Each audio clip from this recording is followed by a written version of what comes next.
All right, welcome everyone to the Design Review Board meeting of Thursday, October 19th, 2023. I'm going to call for approval of the agenda, but before I do that, I would like to reverse the order and ask the applicants for the surf sand remodel to be the first item of agenda and the school to be the second. Did we make a motion or did we just do that? I've asked for an amendment to the agenda, so. I second that. Okay, I second that. Right. Everyone all right with that?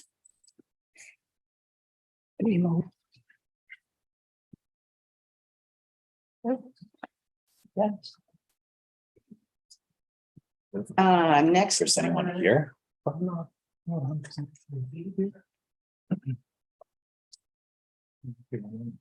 I don't know if the applicants are here for surf sand, so. Yeah, who knows? Yeah, we might have to check and see if anyone is online for that one.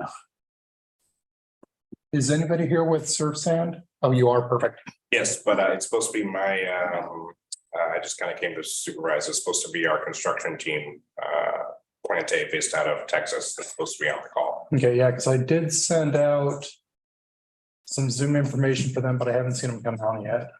Might best if I can give them a call real quick. All right.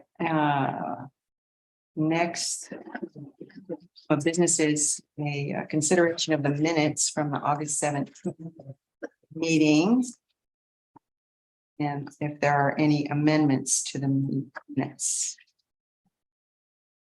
I'm not sure if this is, I'm confused by, it says the city attorney explained the appropriate process when Jan made a remark, and I felt like that never happened. Page 3. It's on page 3.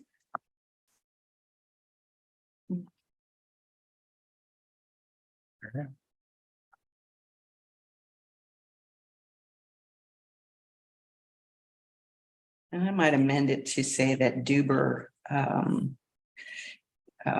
was an intervention to address the board rather than the applicants, rather than a interruption.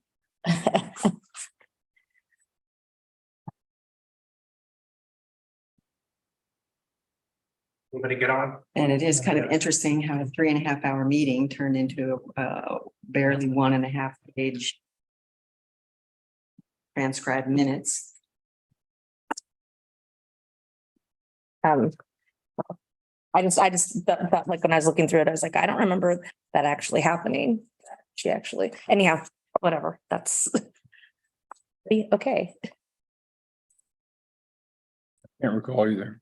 Hmm? I don't recall. Yeah, Speak to it. okay. Yeah, Siebert Warren. I think it was just that Anita was asking that I not go back and forth with the CETA people like I was, and that I instead look at you folks and address the comments. And then I think the lady, I can't remember, is it Carrie? I Yes, think someone asked Carrie to clarify what the actual right, appropriate way to do things is. And she just clarified for everybody, including me, that it would be better if we'd address and then give my testimony, and then the questions that I had could possibly be answered at the end. Okay, I think Yeah. she was just trying. because I was like, I don't remember her explaining the process. I think she did. Okay, okay, It's actually helpful okay, for going forward. okay, So I do remember it. okay. Yeah, It's like, I don't remember, I remember just going like, the words, but I think. okay. You can always look up a video, I guess, too. Yeah, All right, all that being said, is there a motion to approve the amended minutes? I move we approve the amendment. In a second, Then all in favor? we need a second. You just seconded. Oh, I second. Sorry. But you said I second. Right, all in favor? So are we gonna take a break waiting for Mike? Yeah, I guess we can do that. Otherwise, we can have the applicant who's here. Check that real quick. All right. My thought was that we wouldn't need the surf sand to sit here during the whole school process, not knowing exactly how long that's gonna take. So Yeah. our last meeting was 3.5 hours. I felt like we could probably get through surf sand pretty quick. No problem. Just wanted to see if these guys are actually here and ready, which doesn't appear to be the case. We can flip it back around, right? Yeah.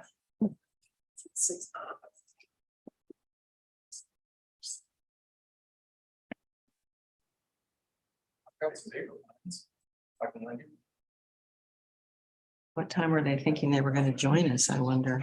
6 o'clock, hopefully. Well, that's what it's like. I'm not sure what time you told your guys to zoom in. 6 o'clock.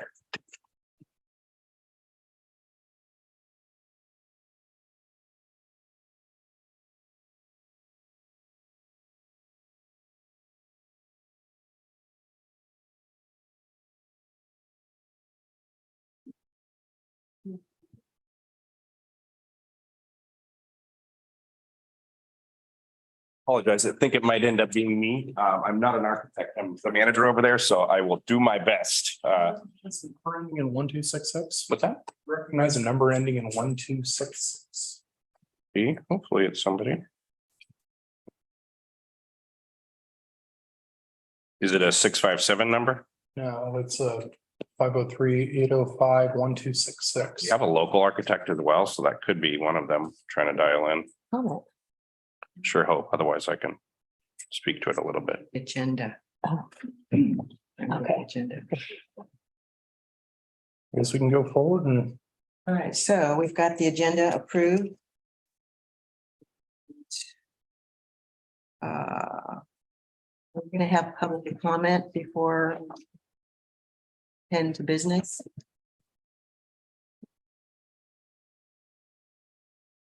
I'm sorry, what is that? Gonna have public comment before we Sure. the business.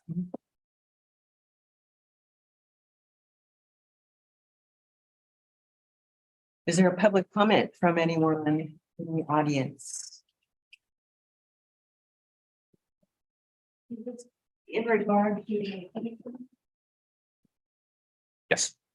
In regard to public comment for, isn't it everything on the agenda? in regard to an application, we would probably do that during the proponent opponent phase of the okay, review of that agenda item. okay, Okay. I guess. all right.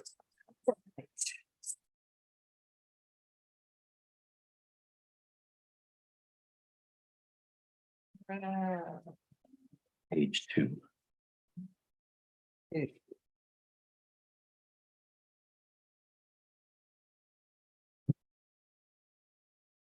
Criteria to be considered are noted in the staff reports and listed on the criteria sheet posted on the meeting page of the city's website.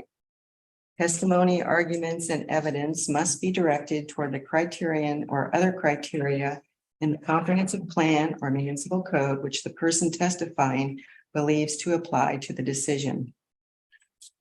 Failure to raise an issue accompanied by statements or evidence sufficient to afford the decision maker and the parties an opportunity to respond to the issue precludes appeal based on that issue. Prior to the conclusion of the initial evidentiary hearing, any participant may request an opportunity to present additional testimony, arguments, or evidence regarding the application. The design review board shall grant such requests by continuing the public hearing or leaving the record open for additional written testimony, arguments, or evidence. Persons who testify shall first receive recognition from the chair, state their full name and mailing address, and if appearing in a representative capacity, identify whom they represent. Is there a presentation by the applicant? I think we have to do the staff report first. Okay, So is there a staff report? Yeah, thanks. Yep, yep, yep. All right, I was just going down the Right. form here, so Good. it didn't say that, so perfectly. sorry. Dave's here too, by the way. Yeah. Oh, hello, Dave. Hi there, can you I hear miss me? you. I'm having a little trouble figuring out how this Zoom thing works on my, Well, we're still iPad. figuring out the meeting, so welcome to the club. Okay, The staff report for DRB 2310 and 2311. And Mike Skidmore and Aaron Plant, applicants for an exterior remodel with changes to fenestration, new planters and pavers, which is the application DRB 2310. Exterior painting and changes to exterior illumination fixtures, DRB 2311, at the Surf Sand Resort at 148 West Gower Avenue in a residential motel zone. The proposed project includes changes to the exterior portion of the Surf Sand Resort's lobby area, changes to fenestration, paint, and exterior lighting. As the two applications are constituent parts of the property-wide refresh project, they are being presented together for the purpose of expediency. DRB 2310 consists of an exterior remodel of a porte cochere located in front of the lobby, replacement of existing windows above the porte cochere, and the addition of a new window and doors to the ground level of the retreat building, which is immediately west of the main entrance and lobby. Excuse me. DRB 2311 consists of changes to the exterior painting and replacement of small exterior light fixtures on the building. The application also includes information about new room numbers, which is not a type of signage subject to review under Municipal Code 1756, as it meets the definition of exempted signs not being intended to be visible from the exterior of a building. No changes to the site plan or landscaping are proposed by these applications, and those evaluation criteria are not included with the report. Moving into the approval criteria for Chapter 1744090, the architectural design criteria. Application 2310. The staff comment is the application seeks to replace enclosed storage on the southern facade of the porte cochere with an open staircase to the second floor and refinish the existing bare concrete wall with a decorative stone exterior detailed in the materials list included on sheet A4 of the plan set accompanying this application. The existing railing on the second level will be replaced with an open railing similar in style to the exposed columns that would surround the new staircase. The large rectangular windows on the second floor above the lobby will be replaced with taller windows of similar width. Interior renovations shown on the first floor plan of the lobby area show a replacement door and new exterior window on the eastern facade that would serve as new office space and be added behind the lobby. The footprint, roof lines, and overall shape of the lobby and entranceway will not be changed through the work proposed by this application. An architectural rendering of the revised porte cochere showing the new staircase and revised windows is included in the staff report.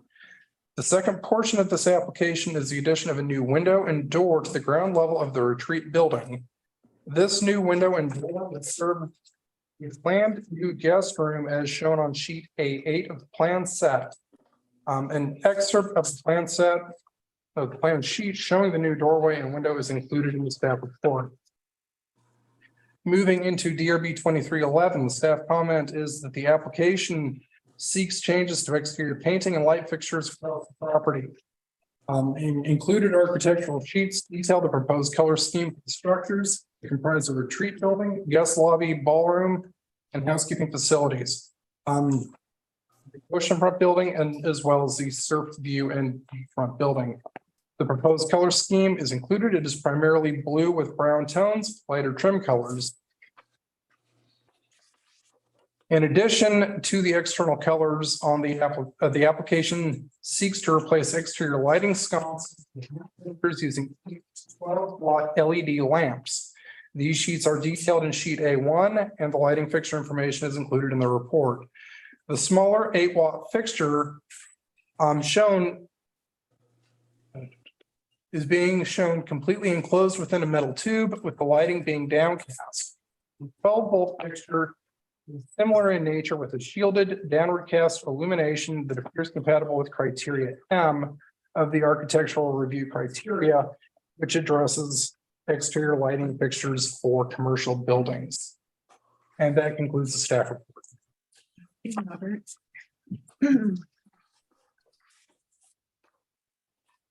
Right. Is there a presentation by the applicant? In theory, there was supposed to be. I have these printed out documents.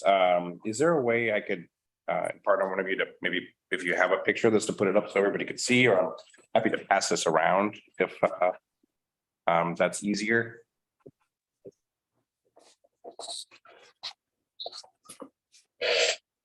There it is.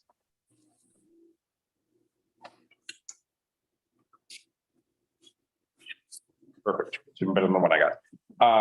So, and again, I apologize, I'm not necessarily familiar with the proceedings here, but the proposal from us that's on the exterior portion or the porte cochere there is not a huge change. It's primarily to that front area that is currently now cement and not open. Our whole concept for the project is to open up and add space and allow, people to see in, people to see out.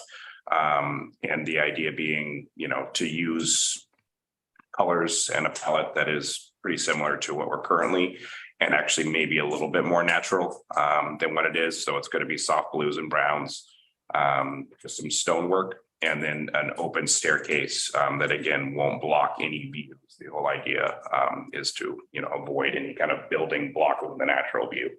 And that's, kind of the majority of the proposal. Interior wise, not a lot changes. It's opening things up, updating the bathrooms, paint, carpet, a full renovation on that lower area.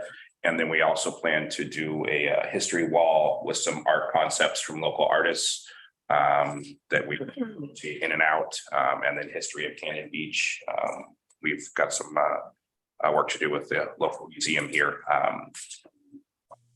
Make it, give people kind of an area to walk that goes over some of the passions for art here in town, and then also the history of the area. If anybody's familiar with the Astoria Market, our company also owns the cannery. And it will be something similar to how they really back to how the how they went back to the history of that area and the space that they used, being that it was a cannery. So again, a lot of this is primarily carpet, new textures, adding some stonework, keep everything natural with wood. And we feel as though it really aligns with the city as well as kind of the natural look here to modernize the hotel and open it up. So. All right. Well, thank you for that. Can this person state their name for the record, please? Yes, first name is Philip, last name is Wilson, and I'm the general manager of the hotel.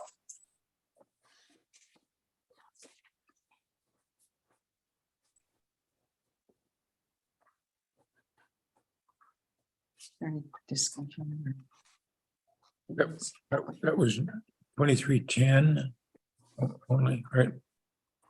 Yeah, and then the 23, the secondary one is going to be, should I just go right into that or wait for anybody to ask questions? No, okay. The secondary portion is primarily more focused on the paint color and then some exterior lights. It's lower wattage, it's primarily downlighting, so nothing that would really, change the view, or we don't want anybody to not be able to see the stars or anything like that. So a lot of this is more to accent the building. It's low lighting, lower wattage, more environmentally friendly, eco-savvy. It also, has less of an energy impact for us. So there's savings on all sides. And the paint colors, all these pictures are kind of where it is currently with the paint, and then what that new paint scheme would look like. And that there maybe doesn't do too much justice, but it's a light blue. We're keeping the browns, finishing all the exterior woodwork. And then the trim under portion is going to be kind of a light grayish blue color, just to, instead of the current dark colors that we've got there. And that would be for the entirety of all the buildings in the area. And the lights would be just replacing the existing fixtures that are out there. There's not necessarily plans to add additional lighting. It's mostly just replacement and updates. Any plans to put the right puffin out? The right puff? Oh. Yeah, so we are looking at some more decorative stuff. That'll be down the road. We're looking at, I know that there's some, especially in like the Arch Cape area, there's some cool signage and some other stuff. So we are working on that, but I don't know. I think, It's funny. yeah. Sorry. Architect has joined us. Oh, good. So I have a question. This is Dave Doring. Where are these light fixtures actually located on the building? So there's multiple light fixtures. I mean, I would imagine there's probably somewhere near 100 of them. But most of them are on the exterior of the building in the porte cochere. For instance, they're on the under portion that would be below the second floor, facing that driveway area where people would pull in and pull out. So that, obviously we want the lighting there so that people can see on their way in and out of the vehicles. A lot of it is next to doorways or hallways, staircases primarily is where you're going to find the most in our beachfront buildings. And then the exterior corridors. The hotel is the majority of the building is exterior corridors. So a lot of this is just to make sure that nobody is going to trip or have any issues maneuvering the property, especially with how dark it gets here off season and at night. Okay, so are any of the sconces next to each room door, or?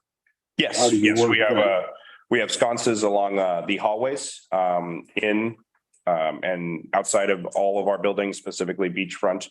The retreat on the backside. And then we also have sconces on front of the rooms next to the balconies. And these would be replaced as well. And Thank then, you. yeah, stairways as well.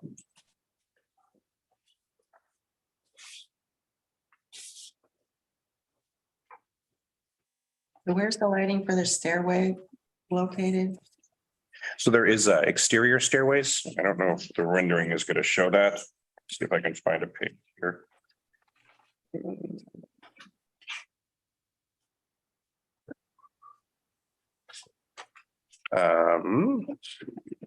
A8 has one of our stairways shown on it.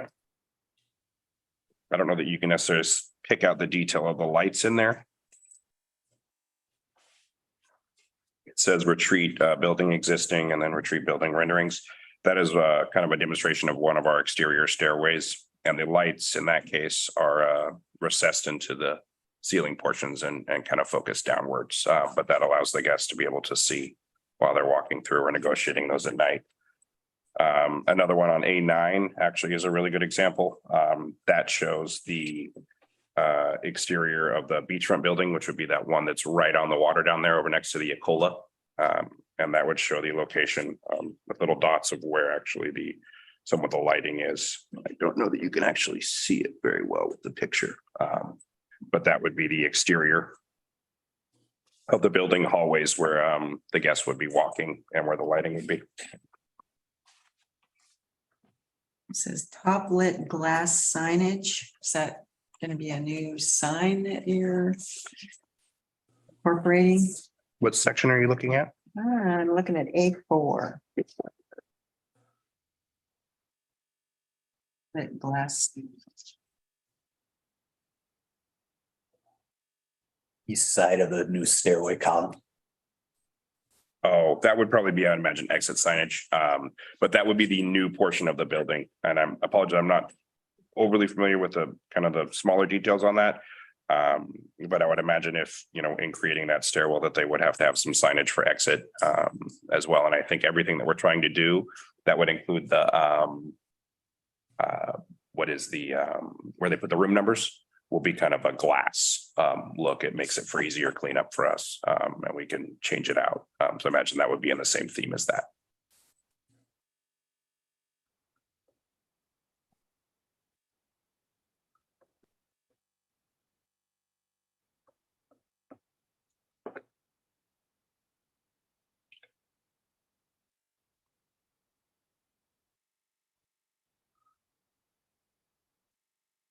Any other questions?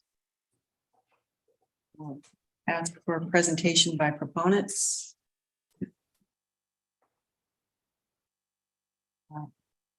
Presentation by opponents.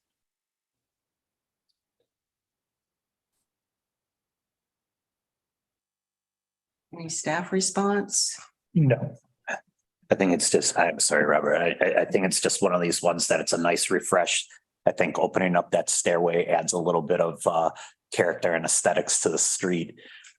Adding some, I think, a fairly earth tone type colors. The lighting appears to look good, so staff was okay with this, and certainly it was recommending approval of what we had.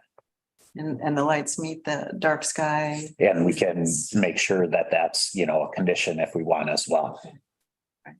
But they're using, it looks like the warm light fixtures, the colors instead of the LEDs and things like that. So a lot of that is just a little bit nicer anyways, compared to the LEDs, a little softer in terms of lights, but we could always include that as a condition if we wanted to. Yeah, and I did some research into the higher power lighting fixture, the 12-watt fixture. And the manufacturer did describe this as a dark sky compliant fixture. Very good. Thank you, Robert. Yeah, and just, you know, to say that on that, we are looking at adding some telescopes into our rooms with some stargazing as being like a theme for it. So we're trying to not have any impact to why people come out here. So we're trying to cater to that. Thanks. So, yeah. All right.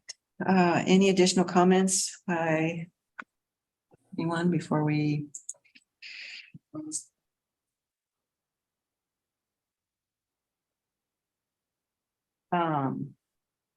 Is there a motion to approve?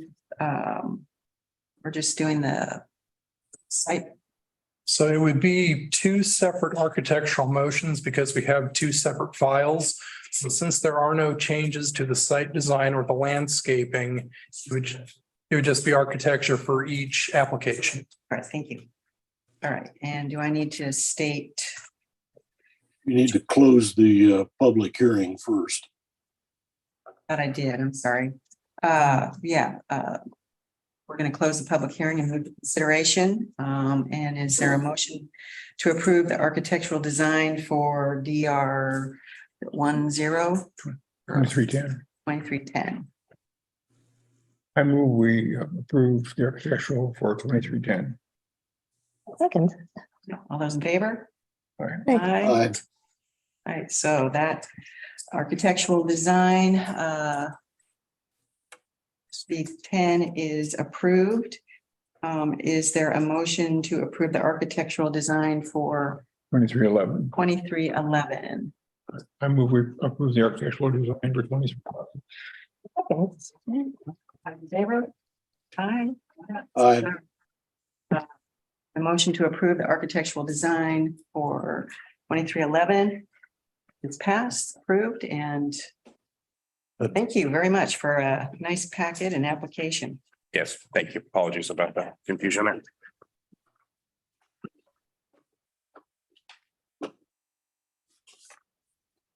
The color came out so hideous in the printout. And then I was like, no. And then I was like, oh, I'm going to look up the color call outs. And I was like, oh, no, that's nice.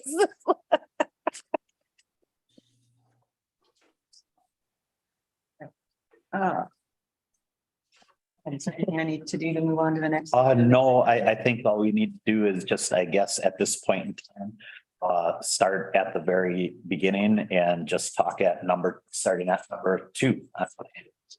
I should be all warmed up now. Okay. All right, we will continue hearing and move on to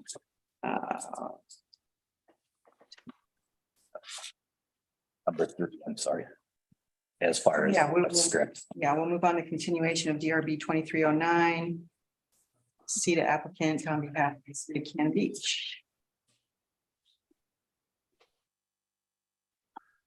Madam Chair, Vice Chair, excuse me, before you ask the applicant to proceed, you're going to want to ask the board whether or not they've had any ex parte contacts, conflicts of interest or bias to declare since we last met in September. and then allow anyone in the audience to question the board members about those contacts. Is there somewhere to read that? Let's see, do you by chance have the, I'll give it, hang on one second. If you want to. Okay, And then just follow. Okay. Right along. okay. All right. Before we begin, does anyone object to the jurisdiction of the Design Review Board to hear this matter at this time? Does any commission member believe he or she has a conflict of interest or personal bias? Has any commission member had any ex parte contacts or made a site visit? Site visit. Is it? That was with staff. Yeah. And a staff report. Sounds good. So on September 21st, we had a hearing that was continued. And basically the reason for the continuance was to give the board an opportunity to have a little bit more time to research and review the plans. In addition, during those discussions, there was some comments about possibly getting some questions to the applicant, the consultant CETA, from board members, which you all presented to staff. That was then forwarded on over to the consultant for review. There was a lot of discussion about the landscaping. The applicant has taken a lot of those comments and has adjusted the landscape plan, and they'll probably be presenting that a little bit before you this evening. We had an opportunity with staff to take Harvey and Anita one day and then Michelle on another, just through the grounds, just to see the property, as you guys are all familiar, just to get a better feel. With that, the applicant then made some amendments to the plan, which are before you this evening. Most of those changes were with regards to the landscape plan, so I'm not going to go into that. I'm going to let the applicant discuss that at that time. But the applicant does believe that they've taken the board's comments with regards to the landscaping, and which were good ones and were right, and have amended the plan. They've taken the questions and provided a lot of answers to the questions that were posed. And they believe that the application is complete and are looking for an approval from the board this evening for their request. So I can answer any questions if anyone has any at this time. Thank you. Is there any additional correspondence? There was a letter that I received Wednesday from a Watt Childress, who had indicated they are unable to, Watt and Jennifer Childress, Jupiter Books, 244 North Spruce. Since we will be unable to participate in your October 19th meeting, we are writing to express our concern about the redevelopment design for the former Cannon Beach Elementary School. While we support the project's original goals, the current design is out of sync with our village character and local aesthetic values. If built, it would overwhelm and supplant the signature charm and human scale that have long defined this special place. DRB has long provided a public counterbalance to vested private interests that would profit from incompatible urban development, and we trust you will provide the same diligent oversight with this government project. Wyatt and Jennifer Childress. And that's it. Great. We will call for public testimony and state that the pertinent criteria to be considered are noted in the staff reports listed on the criteria sheets posted on the meeting page of the city's website. Testimony, arguments, and evidence must be directed toward that criterion or other criteria in the comprehensive plan or municipal code that the consensus time believes to apply to the decision. Failure to raise an issue accompanied by statement, evidence sufficient to afford the decision maker and the parties opportunity to respond to the issue based on that issue. Prior to the conclusion of the initial evidentiary hearing, any participant may request an opportunity to present additional testimony, arguments, or evidence regarding the application.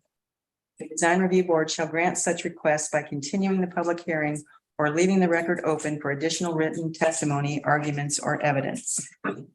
Persons who testify shall first receive recognition from the chair, state their full name, mailing address, and if appearing in a representative capacity, identify whom they represent. Is there a presentation by the applicant? Yes. Right. So, Vice Chair Duber and board members, thank you so much for the opportunity to present to you tonight extension of our design review hearing. We have a few folks here tonight on our team as well as virtually, and I want to introduce them. So Joyce Jackson, our landscape architect, she was here at the last hearing. Kelly Douglas with CETA. She's my right hand and deeply involved in this project. We also have Curtis Gagne, another principal at CETA, our structural engineer on the project. We've got Maya Palich, our another principal and our interior design director. She's also very deeply involved in this project. Keegan Peters, who is our civil engineer on the project with Red Plains. And then we have a number of folks here tonight representing the Clatsop Nehalem tribe, and thankful to all of you for being here as well. So where we've been, this is a extension of a hearing that we had. We had a nice long conversation about a month ago. And it was mostly spent going over the project and filling you in on the details of the project. Based on that, you had some time to submit comments to us, and then we had a little bit of time to address those comments, present you with these documents that have been amended. So with that, I'd like to start with what we heard in our last design review hearing. Largely the takeaways from that were architecturally, there are some great things about the project. From a landscape standpoint, it might be a little overdone. Some simplification of the landscape was preferred. That was a pretty universal statement amongst the board members. Access to the park visually and physically, that wanted to be maintained. Even though that we have this heritage garden, we didn't want to lose that exposure to the site, the ability to just have that interpretive experience, especially if you're a frequent patron of the site. And then in addition to those comments, there were some regarding the food pantry. There are comments, a lot of comments that were submitted to us after the hearing that we had that were actionable. Some of them less actionable. You'll find a full list of your comments and our responses to them from the city manager. And that was issued about a week after we got your additional comments on October 11th. And with that, I'd like to go over the revised plans, the actionable items that we were able to address with revised plans and present those to you tonight. As Robert and Steve have mentioned, those are primarily with regards to the Heritage Garden. I'm going to go ahead and share my screen here.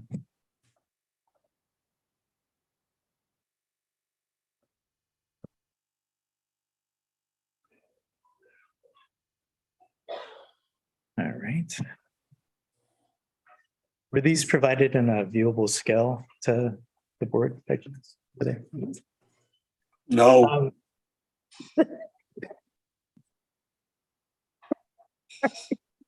Well, hopefully, Chairman Doringer, you can view these online. I think an electronic version was also sent out, hopefully. I got that, and I was able to navigate around and pretty well figure out what you were doing. Okay. but I would still have much preferred to get full-size paper plans. Understood. All right, so what you're looking at here is the overall site plan. We can use this for reference as we go through questions and answers after this preliminary presentation. This next page, it's the same as the one following. However, we've highlighted some of the areas to show you the actionable items that we were able to address. First is the simplification of the plan. I'm going to let Joyce speak to that in more detail, but we can pull up, as she's talking, I'll pull up the previous list of species for ground covers, shrubs and trees versus what's proposed. You'll see a pretty significant reduction. However, we do still need to keep the landscaping applicable to the interpretive value of this project. So, the next thing I'd like to point out is the view corridors for the site. The view corridors are represented in blue up here. I'm going to zoom in just a little bit. The dark, wide blue lines up here say view corridor from Fir Street Bridge. We wanted to make sure that there's pretty good permeability to the eye coming across Fir Street Bridge, and we wanted to maintain that. So you'll see some plantings removed from that area, but primarily walking along Fir Street from the Fir Street Bridge. We talked about in our last hearing, maintaining a view corridor into the heart of the site. And by that, I mean the public recreational use, Necuse Park. As Joyce talks through the landscaping of the plans, I'll pull up the previous version. We can show you how we've been able to maintain that. But as you can see here in this plan in front of you, in this shaded blue area that says view corridor, northwest corner, northwest site corner, we have removed all trees from that location. And by removed new trees proposed to be planted, not existing trees. Lastly, the pink that's on this plan is pedestrian connectivity along and through the site. The solid pink line there along the sidewalk is obviously along the site. That's one means of access to the site. And then you'll kind of see a hierarchy of lines that kind of vary in thickness and that are dashed. And that's representing on-site circulation. We've maintained, as we did with the previous plan, the existing trail that goes through the site. We've made minor adjustments to that proposed with this project prior to this evening and presented to you with our last hearing. Part of that is you kind of see this initial zigzag coming in off of the sidewalk. That's to make it more accessible to folks who might be using a walker or a cane or may have some vision issues. So it's just to take out a little bit of the grade and that's it. There's nothing there to prevent someone from just being able to walk onto the site. Down further south, at the Southeast Entrance Plaza, again, this is where we see the majority of people congregating before either going into an event, perhaps to play pickleball or basketball inside the gym, or go to a meeting or craft event in the classroom building. What we've done here to address the concern of permeability, pedestrian permeability into that site, I'm going to point with my cursor here. We've taken this paving that we just had in the Southeast Entry Plaza and kind of wrapped it around into the North Courtyard back here. And we've extended that through on a nice 6 foot wide walk that cuts directly through the Heritage Garden and gets access to the rear of the site. There's not much interpretive value here, and that's kind of the intent. This is a quick, nice way to access the back without having to go through the winding, meandering, interpretive heritage garden that we have.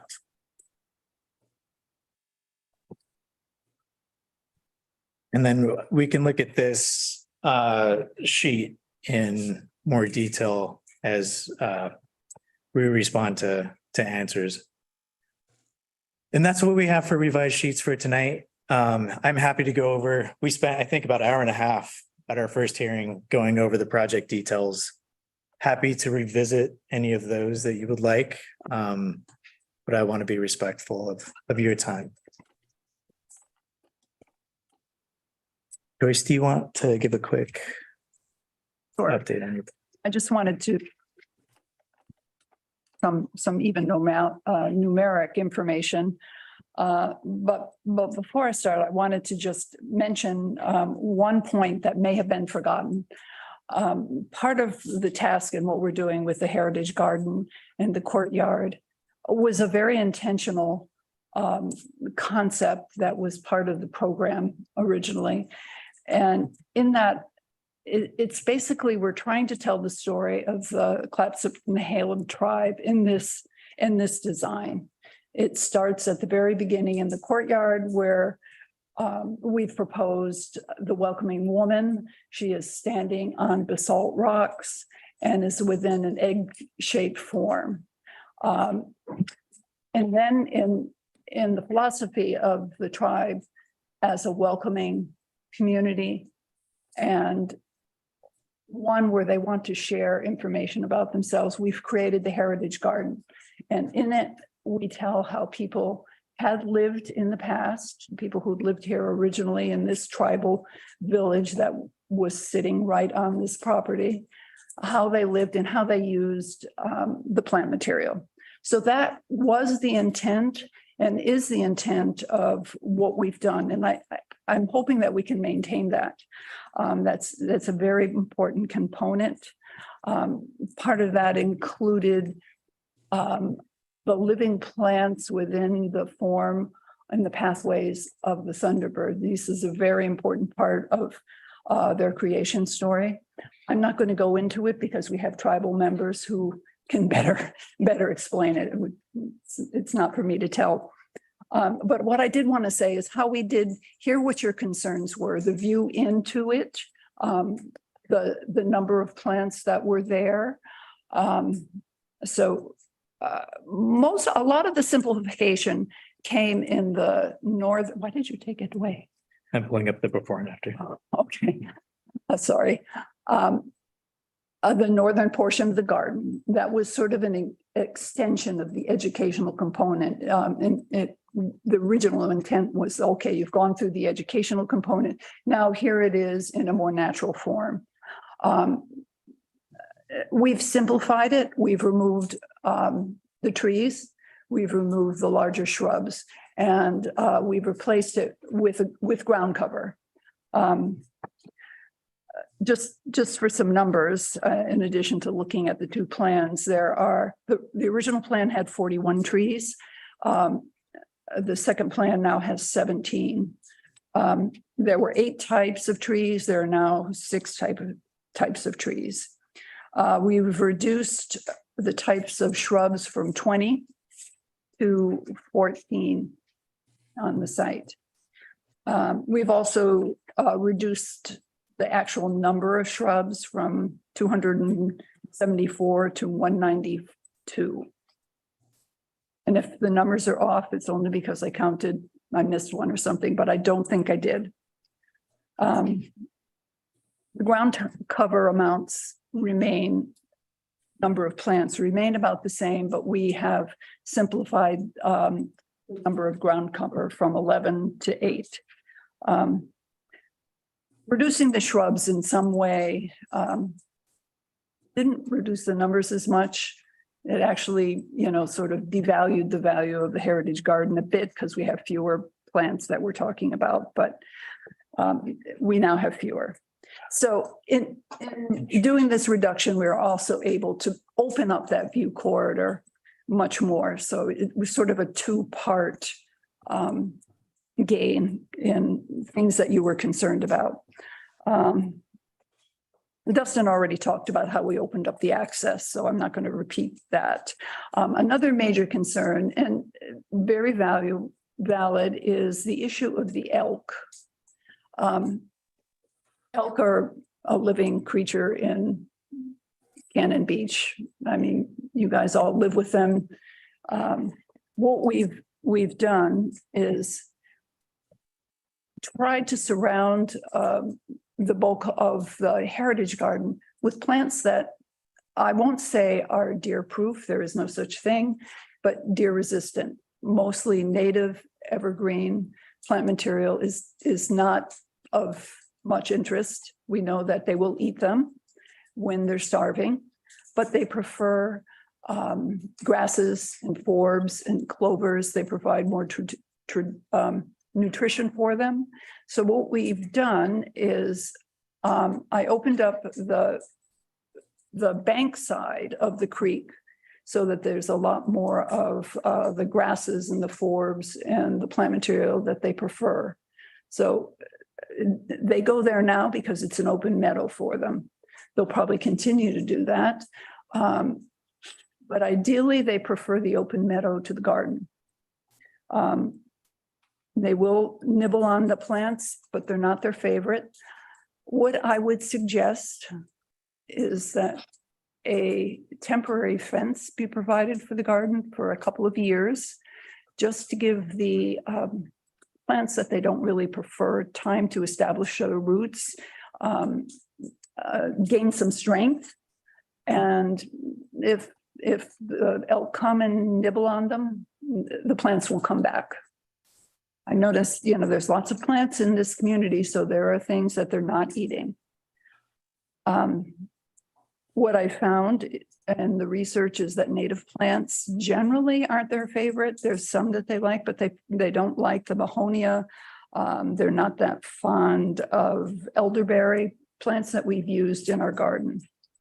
I did eliminate a couple of them that maybe just didn't grow as well here, but they're also not favorites. They don't like irritating sap. They don't like aromatic herbs. We're not planting them, so it's just meant going through the list for you. They don't like texture. They don't like fuzzy plants.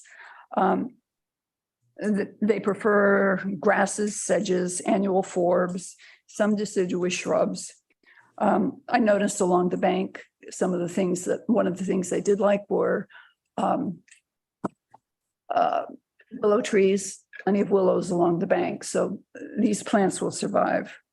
And again, as I mentioned, just to ensure for a couple of years, temporary fencing might be a good way to go. There was concern about the cherry trees. So what we've done on this, not this plan, but the other one, or is that on, are they on? Yeah, enlarge it so we can show them. So where the cherry trees, they're the green plant materials that are showing, they were picked up off the survey. I think if they were too small, they were not picked up. There's a smaller cherry tree that goes horizontally or perpendicular to the building, closer to the street.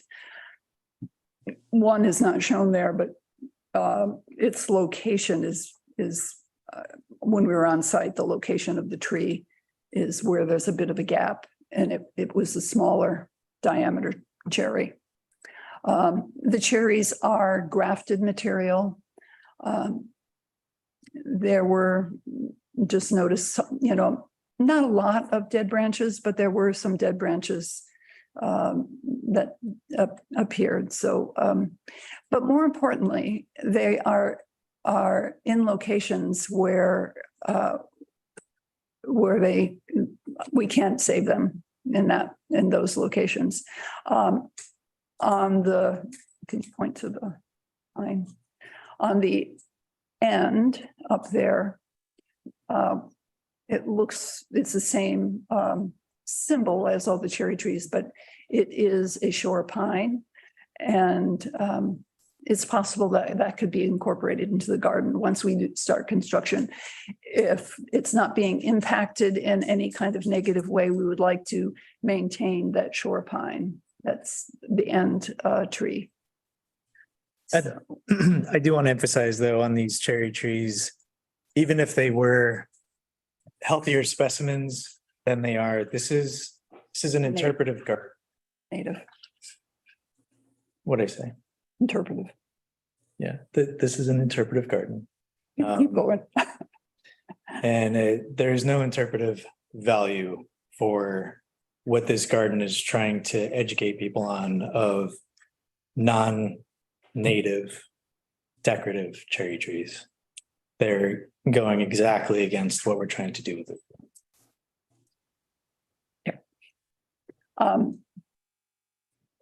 There is one that is close to the building that possibly we could save.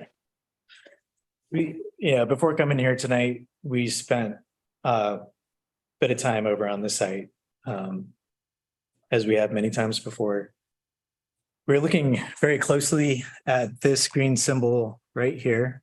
This is a large cedar tree.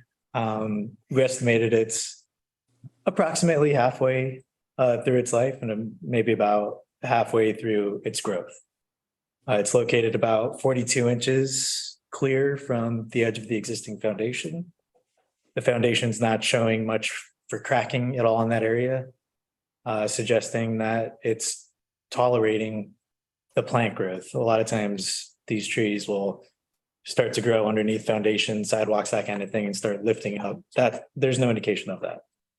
I'm not going to sit here and promise you that we're going to save that tree because there is going to be a little bit of grading in that area. But we will make every effort to. I would like to keep that tree architecturally. I would like to keep it to give the garden some maturity. Most of these plantings are going to be very small for a number of years. And it also helps to break up the plainness of the vault along its neck. Yeah, and that would involve doing some removal of the paving. That is what it's sitting in, obviously. So we're gonna try to work on those two trees. There was a mention about the loss of the picnic area. The picnic area is not going to go away as it is. It's going to remain. And there was some mention if it needs to be expanded, more picnic tables could be added. Concerned about the food bank, Dustin briefly addressed that, but I just want to point out that in the overall plan, we had a large arc of native shrubs separating the drive aisle from the park. And it was intentional, knowing that people were going to be driving into the food pantry. And we wanted to provide some separation from people that are in the park and vehicles that are entering to drive up to the food pantry. So those were the items that were of concern and that we addressed, hoping that met some of the issues that you had. And again, we did want to maintain the intent and value that the Heritage Garden had, not to the history of the city, and to also provide something that I think would be attractive for people entering into Cannon Beach or across the bridge. So I want to keep going on. I want to open it up to any questions or additional concerns you might have. Thank you. Let's start. Just to think about the cherry trees for a minute. How old are those trees? How old are the trees? How old are the trees? Yeah. I am not sure. I'm not an arborist, but I know they're relatively mature. Looking at the lower, so that the What's the diameter of the trunk? Yeah. The diameter of the trunk. Approximately 6 inches in diameter.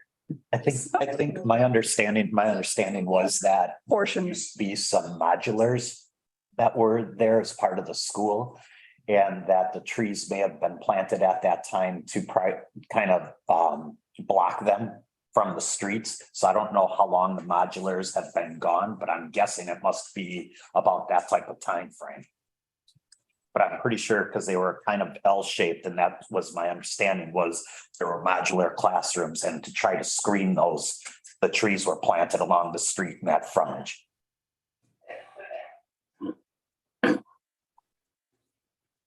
I think some of the students had fond memories of those trees. There was a reason I heard why people wanted them preserved. But, and then the health, again, you're not an arborist, but is that, is there any way that you could see that you could improve the health?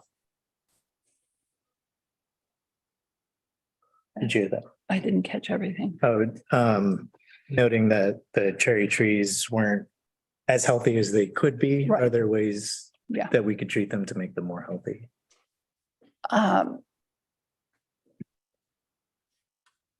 It's hard in this particular climate for the trees, because it's not quite their natural habitat. Supposedly they're okay with salt, but the wind might be difficult. Plant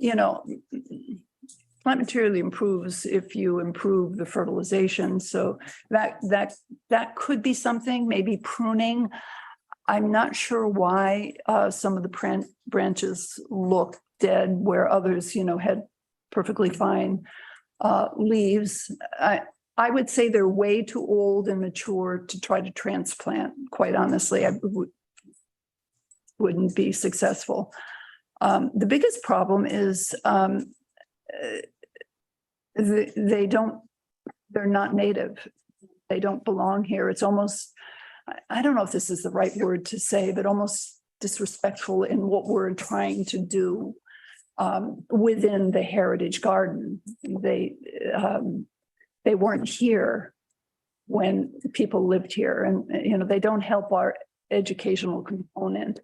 The one that's close to the building, it's in the courtyard area, but we have some other plants that aren't native in the courtyard area. But that area of the heritage garden where we have a special intent, I don't think they should be there. Thank you. Thanks. Anything to ask? Oh, I'm supposed to say it? What? No, just- Oh, okay, sorry. Hello, are you here? Yes, I was reading some of the stuff.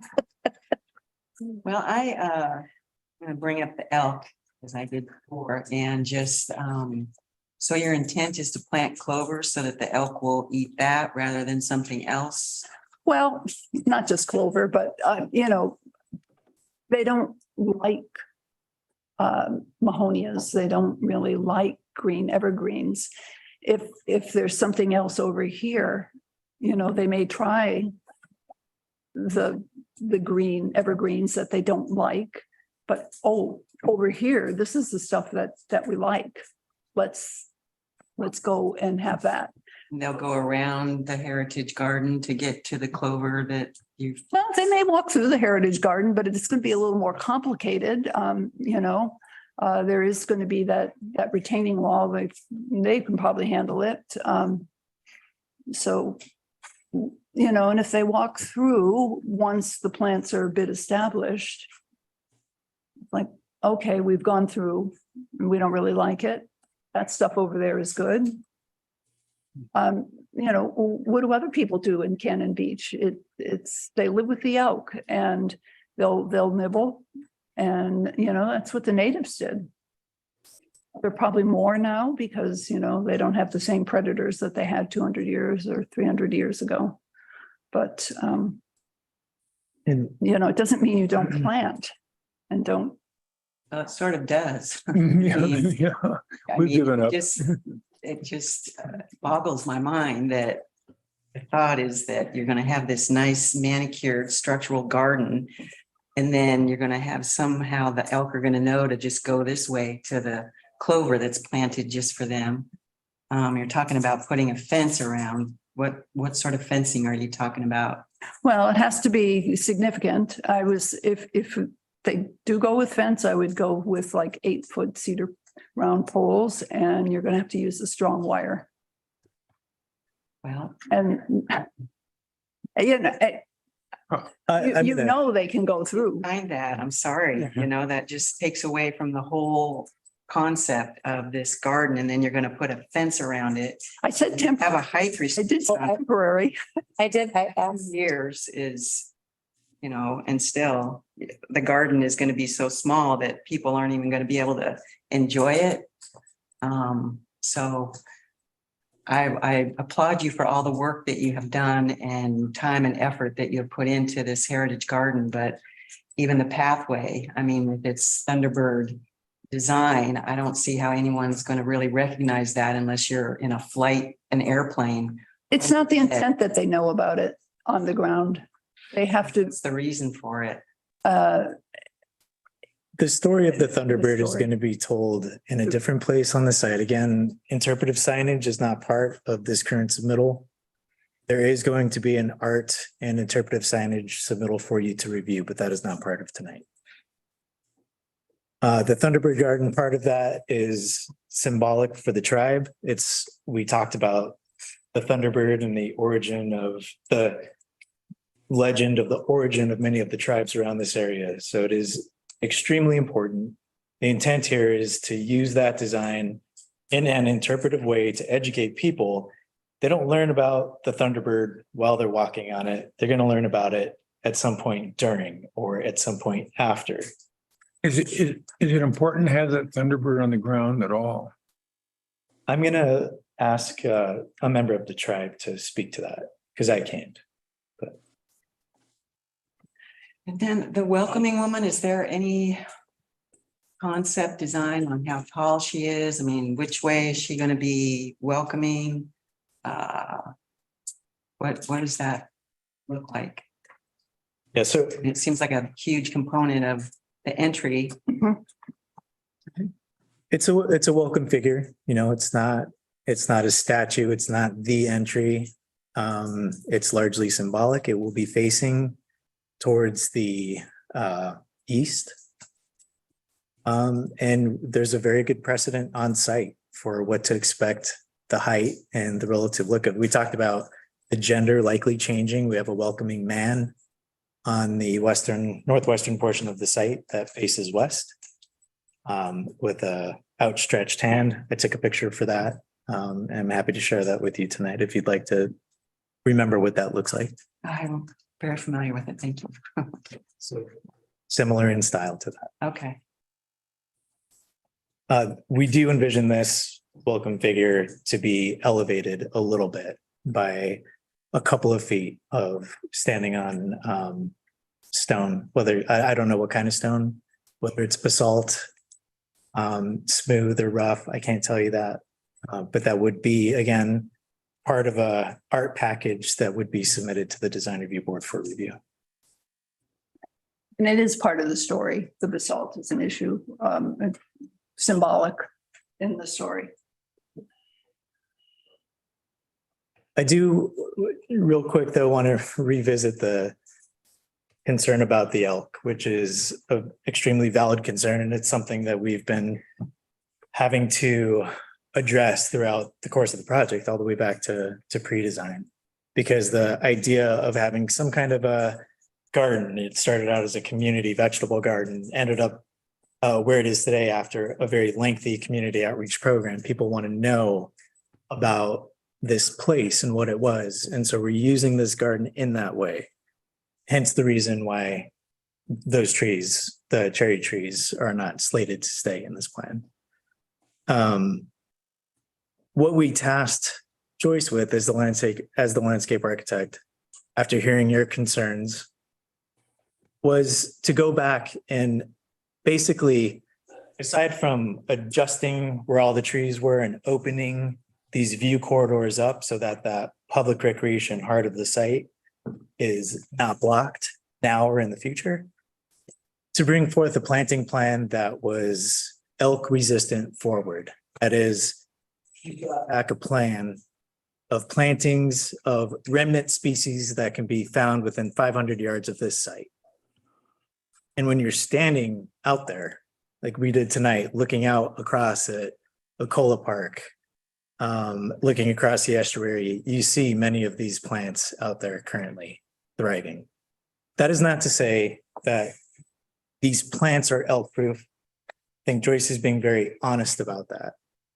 One reason to not be too skimpy on how many plants we plant of these species that tend to be elk resistant is that when they do get nibbled on, and some of them will get nibbled on, that there's enough remaining to replenish and to reach that level of maturity that what we see in the estuary, what we see across it, Ecola Creek Park, they get to that level of maturity and can maintain on their own.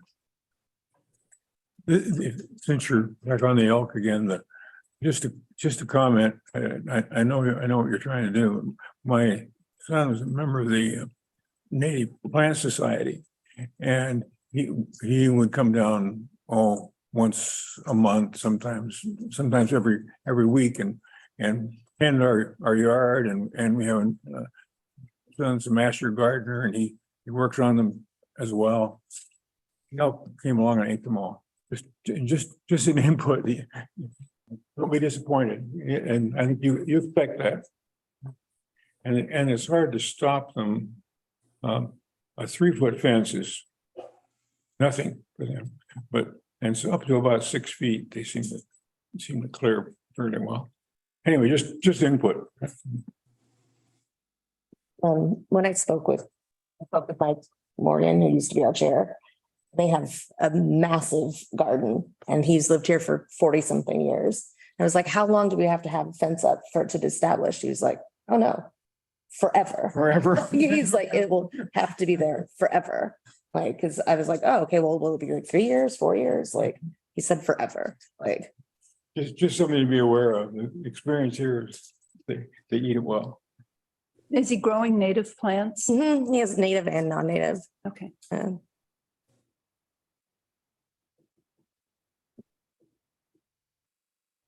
I'm also a little concerned with the story circle that it's located close to the beach. And just whatever debris might be coming in for any of our nice big storms.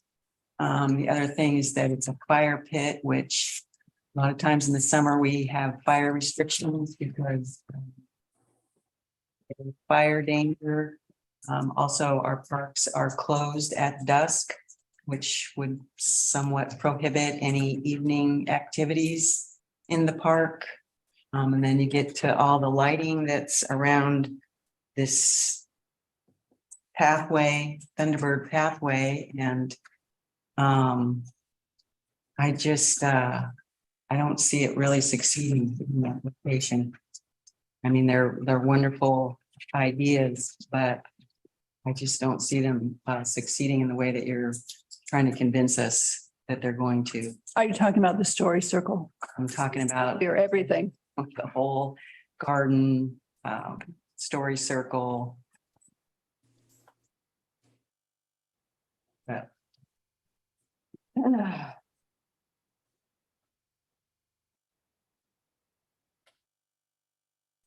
so, And I'll have different visions. Yes. yeah, I Well, can't it's- argue with you when. yeah. It's not even that.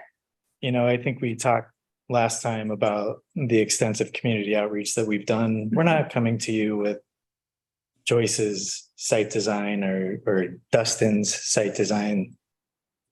Or community of Cannon Beach designed this project. This is what they want. I'm not saying this is what everybody wants, but this was a design influenced by many of the public. And we're proud of it. We understand it's not everybody's cup of tea. But I am confident, having been giving those surveys and talking to many of your fellow Cannon Beach residents and business owners, this is going to be a popular place. It's going to be beloved. I would say too, if there are some very specific concerns that are of concerns, like maybe some of the lighting along the pathway issues, or, a fire pit is dangerous. Those are things that, are good positive comments that, No. can be incorporated rather than, throw the baby out with the water. Can we look at the landscaping around the food pantry for a moment? He's asking about the landscaping, the food pantry, Where? The other, the food pantry. oh, Oh, okay. We left the existing trees and just the ground, it's basically a lawnish, not very thick lawn because they're under all the trees. That's just going to remain.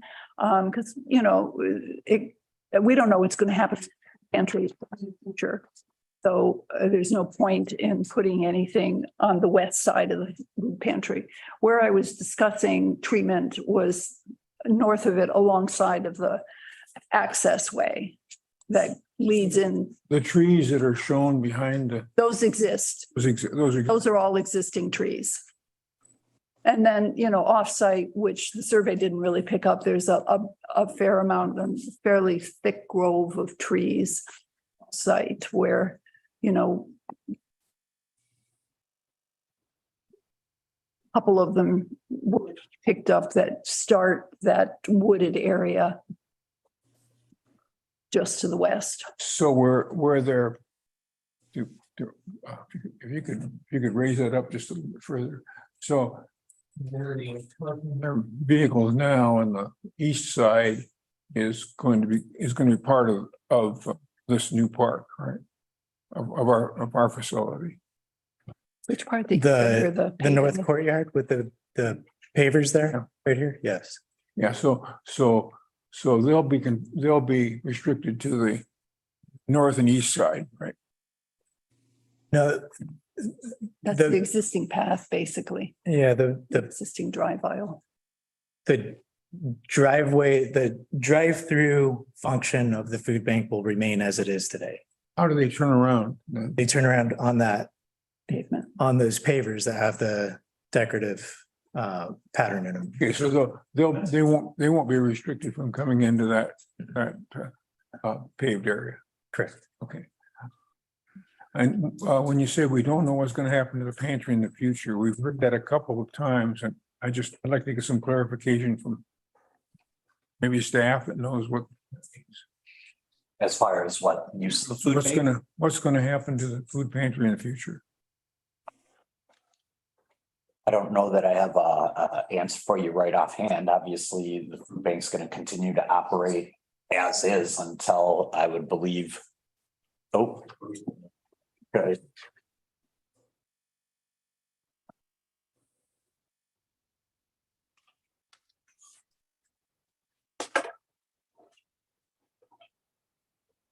Good evening, I'm from St. Dennis City Manager. The food bank will continue in that location. Building is in very poor shape. And so we are looking for some sort of a building to replace it. But the intention is to leave it there. Replace it where it is? Yes, You maintain the function, the food pantry function there.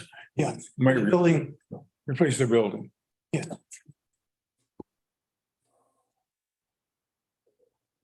The thing we don't know. We're still investigating. It's a modular.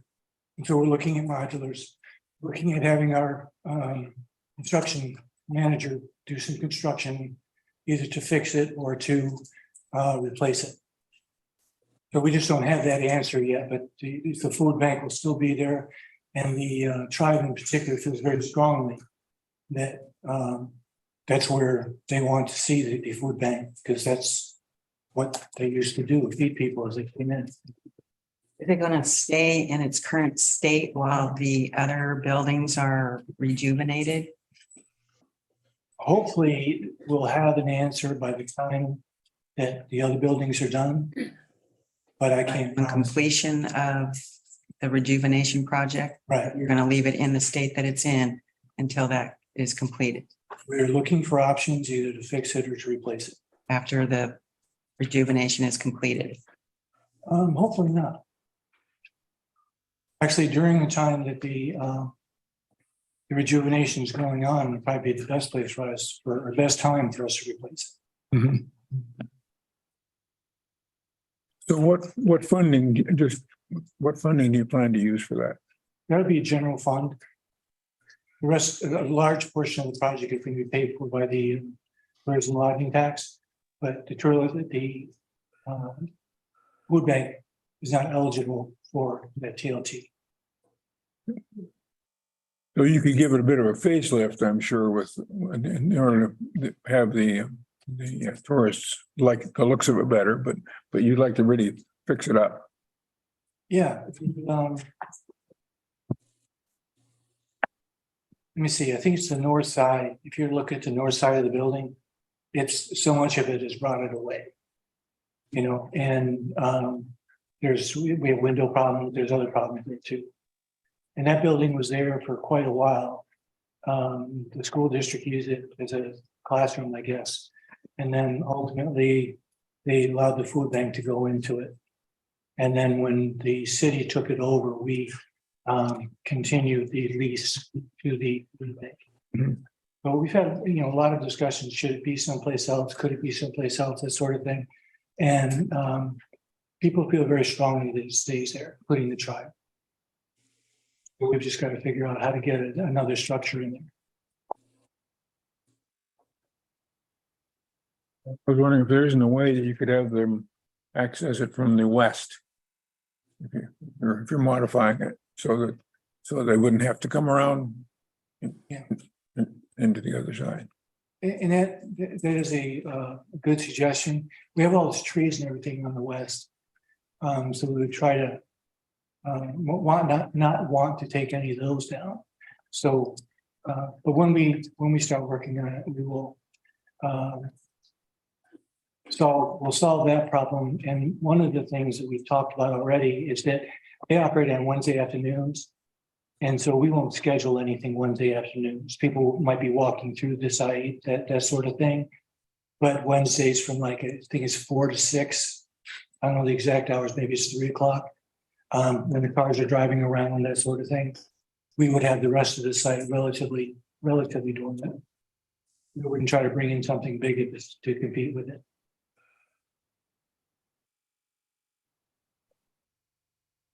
Thank you. Okay, sure. Dave, have anything to say? I want to circle back to, No. oh, sorry. No, I think I'm saturated here.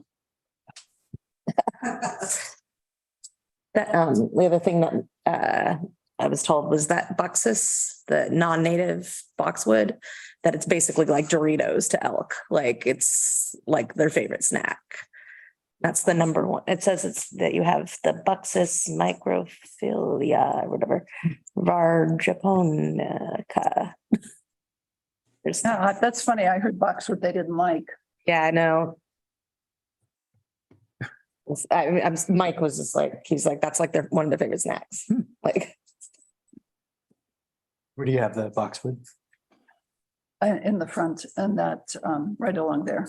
Yeah, so this is not an area of the project that is considered to be part of the interpretive garden. I think that plant was selected specifically for a privacy screen, something between the Southeast Plaza, to give it a little bit of a barrier between that and then pedestrian access on the south side of the gym to the main lobby. But replacing that with another type of plant, and like I said, this is not an interpretive part of the project, so it doesn't need to be, from our perspective, and a native plant. I think your concern was though that the elk will like it, love it. yeah, I mean, they're gonna be there anyhow. So there you Yeah. go. There's some You know, Doritos.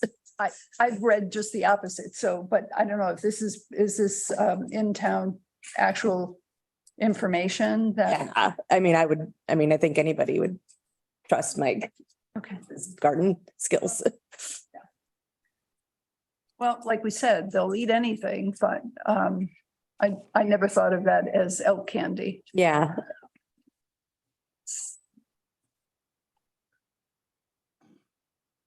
They appear to love begonias and hostas in my neighborhood. Oh, yeah. I have deer. So maybe we should put a whole bunch of those out somewhere away from the Heritage Garden. Send them a note that there's is over there indeed. Well, we tend to do that with the grasses and favorite forbs and perennials. Like we all know, they'll eat. It's just if they become healthy, hopefully those plants can survive the nibbles. And you're gonna be putting an irrigation system in, is that correct? You know, we need at least a temporary irrigation system available because, but they are natives. So planting native plants, they do need irrigation to become established. So we would want to have something temporary at least, especially if we want to establish them quickly and build up their resources to be able to stand some nibbles. So do you anticipate with the protective fencing for a couple years or however that you'll be able to access this garden to enjoy it? Well, it could be designed to have a gate. So there's a gate around it to have access. I think you're wise to put in irrigation. It gets dry here really fast. Mhm. And you can lose plants and You know, in the beginning, they need water like any other plant, but in time, you can cut the water back as they become mature. All right, are we ready to move on to site or architectural? Anybody have anything else for landscaping? Did you all want someone from the tribe to respond to the Thunderbird image on the ground? Sure, I'm interested. Like, is that something you can, with regard to Thunderbird, what? the image of the Thunderbird on the ground? Maybe a short synopsis of the story He gave that. here. Yes, please come forward and your name and mailing address. Pete Bash, 1126 Avenue F, Seaside. I'd like to address more than the Thunderbird, but I think we have long respected this place. And what we are wanting to do is honor our ancestors, number one, but to educate, to use the site and the pieces, all of its components to educate. I spent 15 years as a tribal liaison with the National Park Service and worked with tribes to interpret their culture for the larger culture and to use history to educate people. And Dustin, if you could shrink out from there a little bit. Every part of the site, I see it being used as an opportunity to educate. The fire pit, you know, fire pits still have that. It brings people together, even if there's not a fire. You know, people sit around and talk. The north patio, north, whatever that's called. The Courtyard, the basket weave of the basket weave design. All of the classrooms. And you know, I'm certainly not saying that it's just going to be tribal history. I am not advocating for that at all, because there's such a history here after the that village cease to exist. And that leads me to the Thunderbird Garden, the image that has the purple magenta outlining There you go. of the garden. Look at me getting so picky here. If you could, why not treat the Thunderbird Garden? I mean, it's going to be a huge educational component to the place. Why not treat the garden as a classroom and design for the first plan for the first couple of years that there is a fence that goes around the outline of the Thunderbird, and that there be gates on the north and south. And when it's the end of the day and when the people that work there go home, they just lock the gate. And it protects the garden from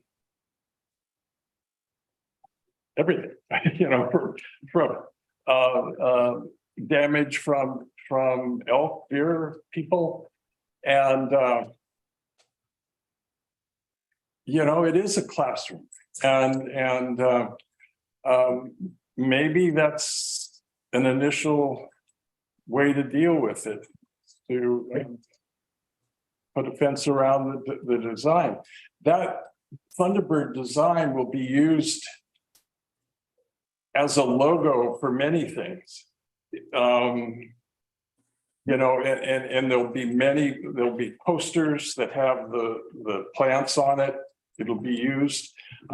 In addition to visitors coming, I see busloads of kids from all of the schools in the county coming to this facility to go through the Thunderbird Garden, to go through the exhibits, to experience whether it's making taffy or making a basket, experiencing things in the classrooms. I just, you know, I worked at Fort Clatsop. My office was there for 15 years, and I worked with a lot of kids that came through there. But one of the things that's missing was the tribal stuff. Fort Clatsop has a lot of tribal stuff. They do a great job at incorporating it. But I see kids coming here and experiencing being in the village that Clark and Sacagawea came over, you know, and going out and imagining blubber laying on the beach and stuff like that. I see that happening here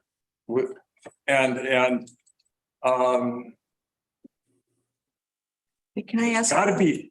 Can I ask you a question? Do you know anything about the symbolism of the Thunderbird being laid on the ground? Yeah,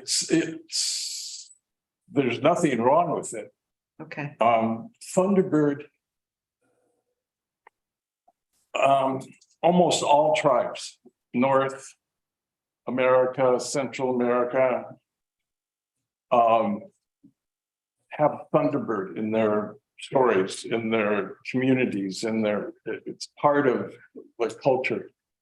And different tribes give it different symbolism and might treat it differently. I don't know of any tribe in the Northwest that has an objection. And here it is being used to educate, to tell the story of creation, to tell the story of the native plants. And if, you know, I'm standing here sort of looking at the image with the welcoming woman, with the egg image to the right there. That's a creation story, and that will be part of the education of that will be taking place. But to answer your question, I have not heard of that at all, and I. You know, I would stand behind this. Image and its use and its location. Thank you very much. You got it. Okay. Any other landscape questions, comments? Okay, are we ready to move on to the architectural design? Sure. Yep. I have a question to continue from where we were a month ago. You were saying you found some decay on the lower part of the arches. Can you tell me the extent of that you found since? Sure, we haven't found decay on the arches. We had moisture intrusion issues at the base of the arches. Yep.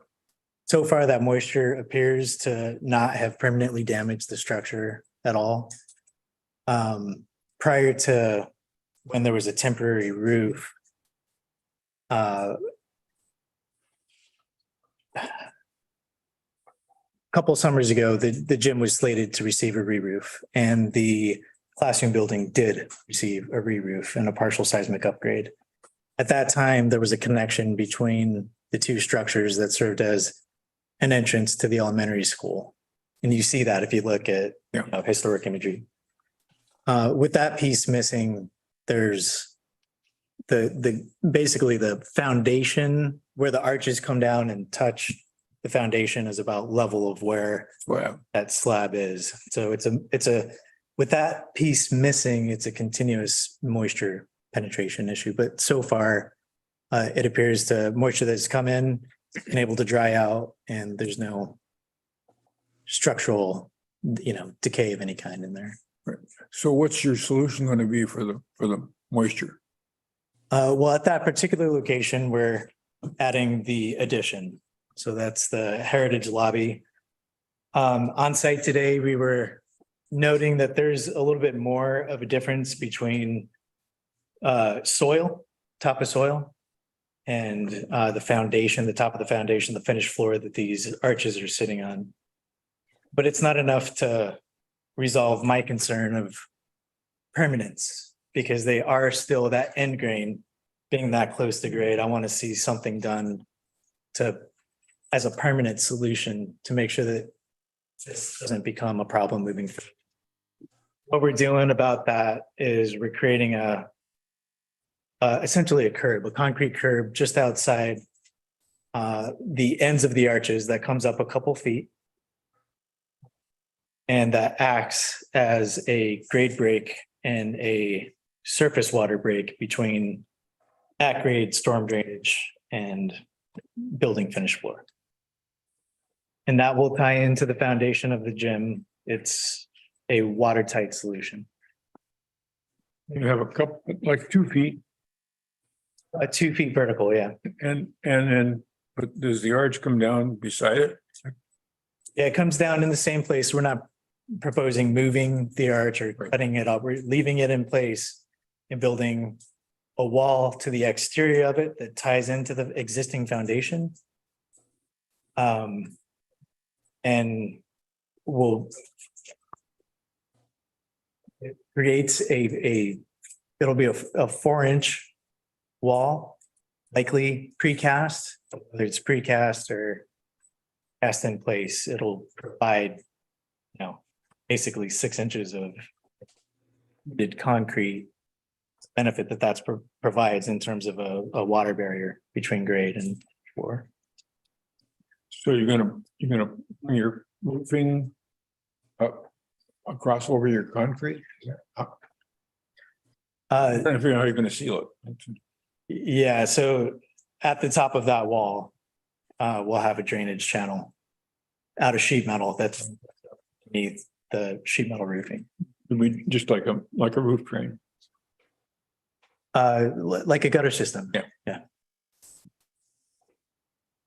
And we did take the site visit, and I did try to look for damage to the end of those arches. And and I have to agree, they look good, Surprising. than I expected. Yeah, surprisingly for the age of the structure, and we talked about last time, it's a highly efficient structure. It was designed by the Air Force to be just that, right? To be this shell, this continuous arch shell with open ends. You would have noticed when you walked inside, there are no big glulam arches. They look like 2x6s, but they are small glulams that are formed in an arch. It's a very stunning structure. And given the proper envelope treatments will last a long time. So they are glue lamps. Those arches are glulams. Yeah. Michelle, do you have anything? Dave, do you have anything?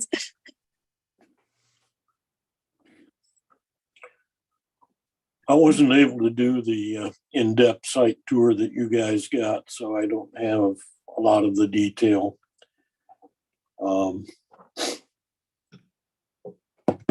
Overall, I'm fairly happy with the design.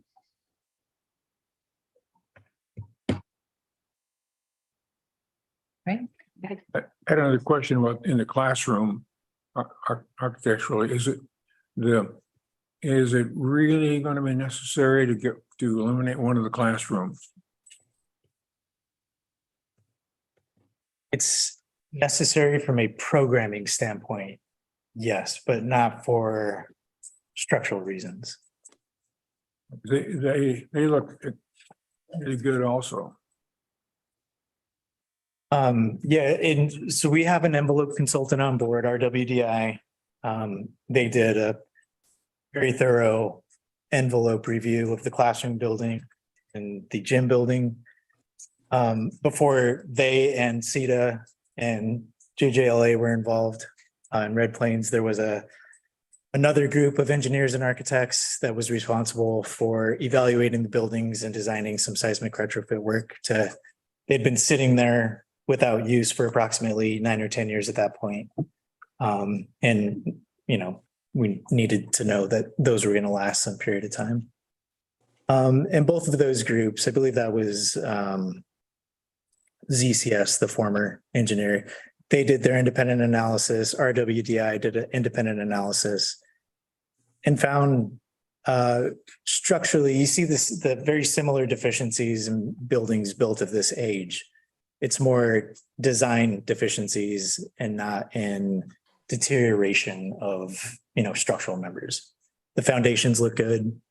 The wood framing looked good. The wood beams, the wood decking. Now wood decking, what we call tongue and groove, has almost no shear capacity.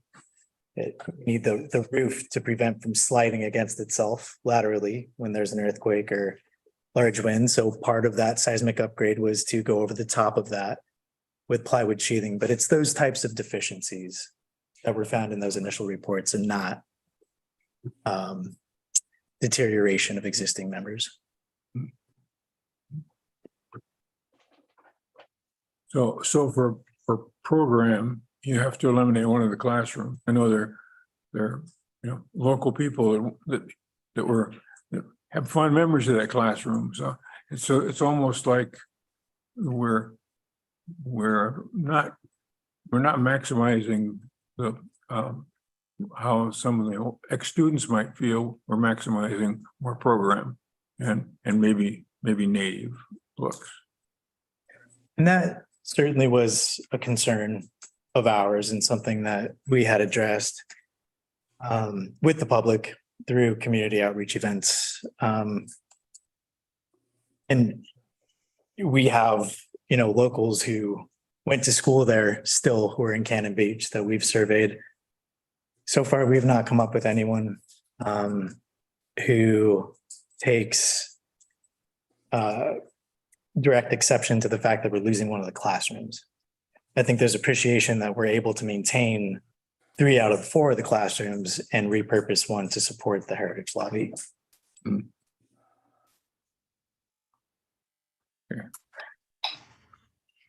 If I could actually interject on that just a little bit. Is everybody able to hear me? Yeah. Yeah.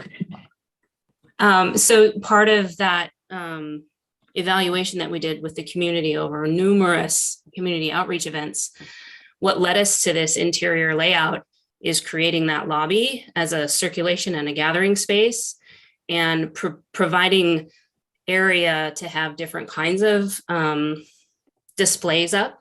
So our intent is to not only have this be telling the Clatsop Nehalem story, that is a very heavy element to this, yes, but we are trying to have opportunities to show the elementary school history, ATRAP history and events. It's the whole community. So making that central piece, kind of that connection between the gym and the existing classrooms, was very important. And that's why this kind of needed to be rebuilt, to open it up, to give it more space, to encourage people to come in, to see from the street all the way through towards the bay and the estuary.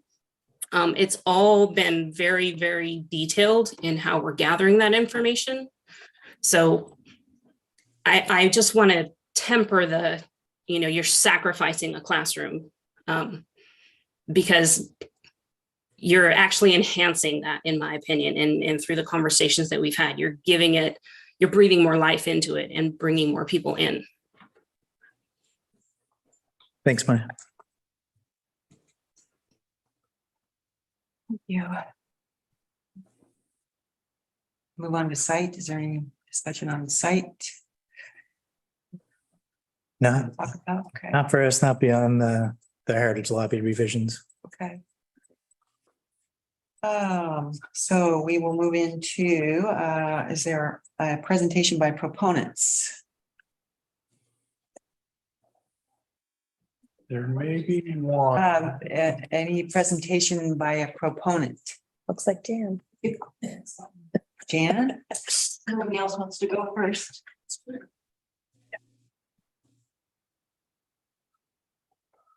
I'm Jan Siebert Warmond, and this is also from my husband, Wes Warmond, P.O. Box 778, Cannon Beach. Dear Design Review Board members, in the spirit of peace and understanding of people, we support this NACUS project. One thing we ask tonight is to please make sure that the existing trees at this site are treated with respect and are not cut down or limbed up to enhance views of the water. If any trees are now dead and need to be cut, or there are dead limbs on living trees there already that need to be pruned, please make sure that our trusted city arborist is guiding the process. Thanks to all who are helping with NACUS. And special thanks for trying to save the southeast area shore pine and the nearby cedar, if you possibly can. We're trying to let go of the cherry trees for the sake of the heritage garden. So, thank you. Thank you, Jan. Thank you, Jan. There another presentation by a proponent? We do have one person online with their hand raised. Oh, yes. I'll recognize who, Odd. who is that? Todd. Yes, Todd. Hey, Hello. can you hear me? Can you Yes. hear me? Hey, so I'm Todd Lawson. I'm a member of the Clatsop Nehalem tribe and been involved since the first public meeting. I wanted to bring something up that was not tribal related, but I thought was really a great feature. And I think it could still be incorporated in the design. I don't think the classrooms necessarily as they're laid out is the memory or the shared experience, but I know there's the murals and some artwork that I think could be easily reproduced, maybe not exactly, maybe not cut it out of the wall and move it over archivally or anything as if it was a a sacred mural, but that really, when I first visited the site, that just really warmed my heart, those paintings by the kids. And I think it's that sort of gesture, the community gesture, that will help ease up any pressure on changing the schools, because the attention will be immediately drawn to those sort of gestures as opposed to the floor plan. So, and then as far as the Eagle or the Thunderbird garden on the ground, I think it's an interesting discussion. I wish we would have known who brought this up with the committee, but I think this is and we've discussed it a lot, and with people from the tribe, such as Richard and Doug Dewar, and Roberta, who are experts on this sort of thing. And their take on it is it's a new expression of the Thunderbird. We're not suggesting that this is a historic tradition. We're not putting a carved cedar eagle on the ground, which some people I think could find a offense to, sort of like putting a flag on the ground. But I think this is much more interesting and interactive, and could be really a neat part of the experience. So thanks for listening. Thank you. Thanks, Todd. All right. Yes.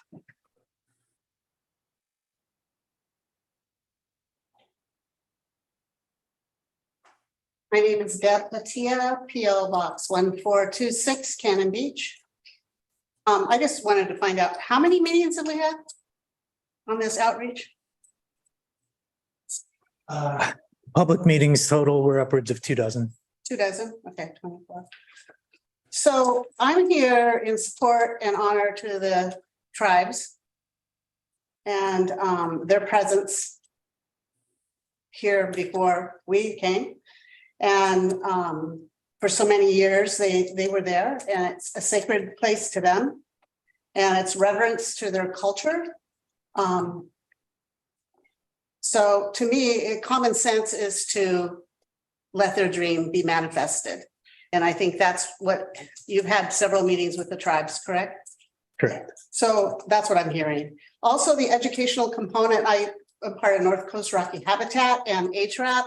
And I'm not part of HRAP, but I support HRAP. The environmental education that's going to take place in this place is going to be invaluable. It's going to attract environmentally conscious people. What they're supportive of sea life and wildlife. It's going to have cultural world significance. And I don't know if people can grasp the vision of that, but I see a vision of that, because in Europe and Japan and all of, they love Native American, and Native American is coming back. I mean, many things are coming back about Native American, and people are honoring and respecting their traditions. So I am here to respect their heritage and traditions in this place. And I'm asking all of you to honor that. All right, thank you. Any other presentations by proponents?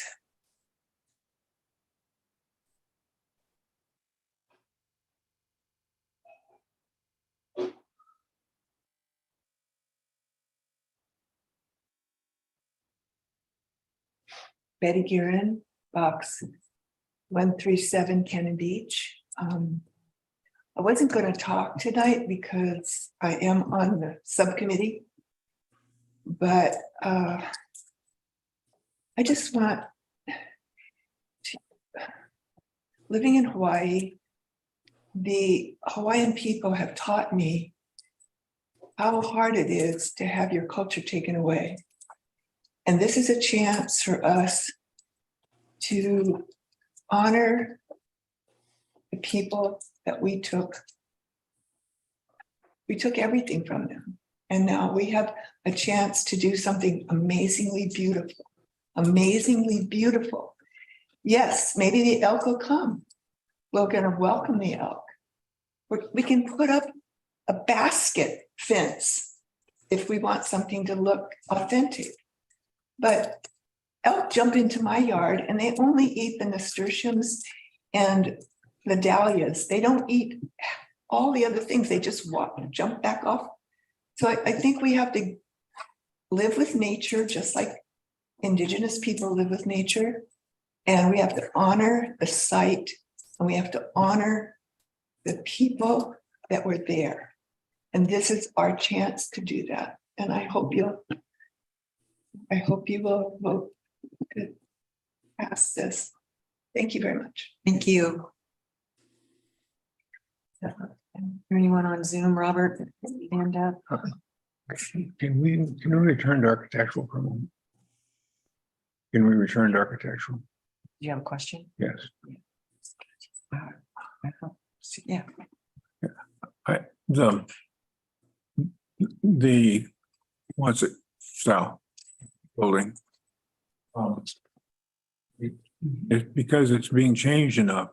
We really feel it comes in under our purview, and so we'd like to consider ways to make it look better. And so I asked the question before about perhaps putting dormers or maybe some other break in it, and I'd just like to revisit that because I know it could be done. I've seen it done, and then even some structures identical to this do have them, and you don't disrupt the structure. You just work with it and add the window. So is there some reason why you don't want to do that? Well, let me throw out there that I don't know how many design revisions that we've brought forth or design options that we've brought forth during schematic design mostly for public comment and city council comment. And some of them did have dormer features.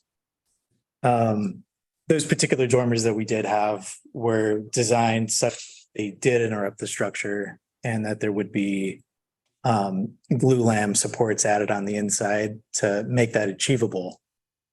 But one thing that you all, I'm sure, are probably aware of this, the budget for the project is north of where a lot of people would like it to be. And so one of the first things to really visit on this was the dormers that we had shown. Are they important to the story of the history of the site? Is it something that we need to spend money on? And resoundingly, that answer was no. That was, I guess you can consider that a bit of a value deduct in the cost of the project.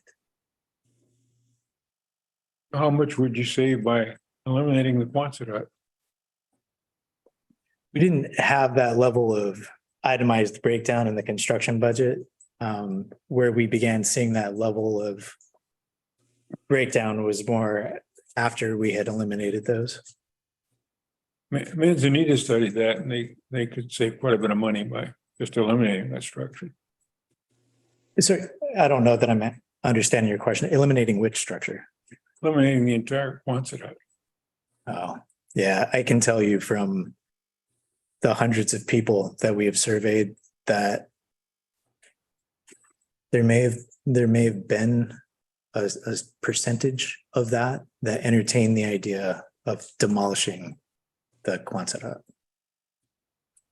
And that's what our job was, right? In that initial, what we call the programming phases, to interview people, to talk to people like you and understand what is your vision for the site? What do you see? What are some of the complications? What are your fears? What are your goals? And of the goals, demolition of that site to build something new, demolition of that structure was low. Would it be a simpler architectural solution to demolish it and just build something? Absolutely. Just asking. But no, that was never on the table for us. Was never on the table.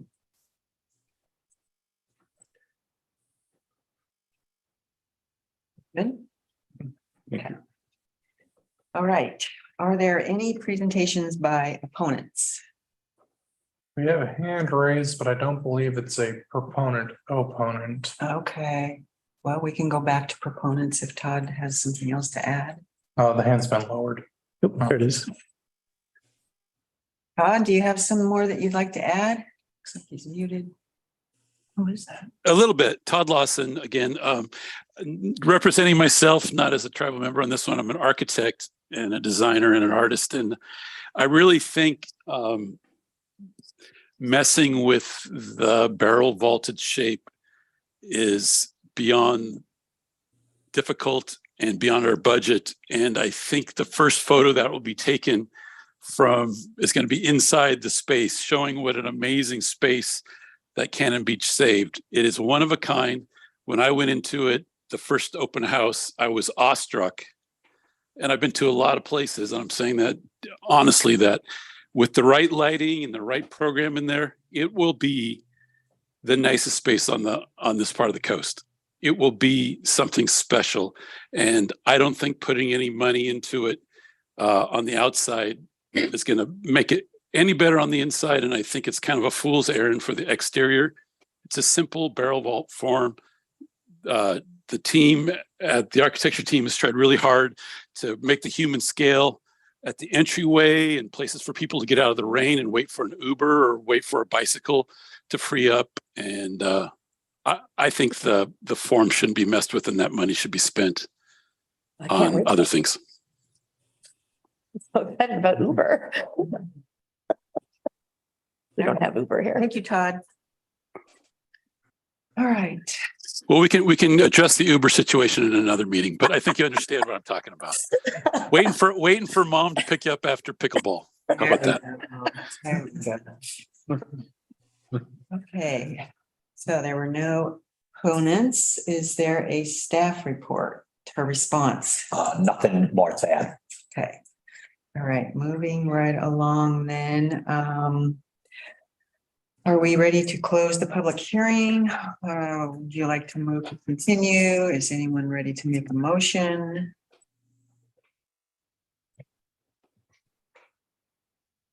Sounds to me like we can close the public hearing. All right. Public hearing is closed. And again, is there a motion that we can discuss? Care to? One thing at a time. We did the landscape. We spent a lot of time on that, and so let's talk about that. All right, well, do we want to make a motion on the landscape and then discuss, or do you want to have some discussion Yeah, before a motion? What is your feeling now? What the landscape? I would move to deny the landscape plan as presented. Based on what? Based on that I don't feel that it fits the location, and that it is conducive to the community as, I mean, for the fact that it rains so much, for the fact that they're talking about putting an 8-foot fence around it with gates to enter and exit, that you've got a fire pit that probably won't get used much. It just seems like a lot of money being spent there that maybe could have gotten spent somewhere else. I just, the Welcoming Woman Plaza out into the street right of way is something that I'm concerned about as well. That I'd almost like to refer that back to the Planning Commission for review. That street vacation, just our site visit, that it took up half the street, and I don't see how emergency vehicles are going to easily access that. I don't see how it's going to be able to have two-way traffic. I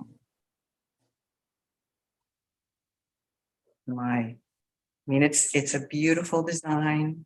Please don't get me wrong. I just don't feel that it suits Cannon Beach on the level that it's being presented.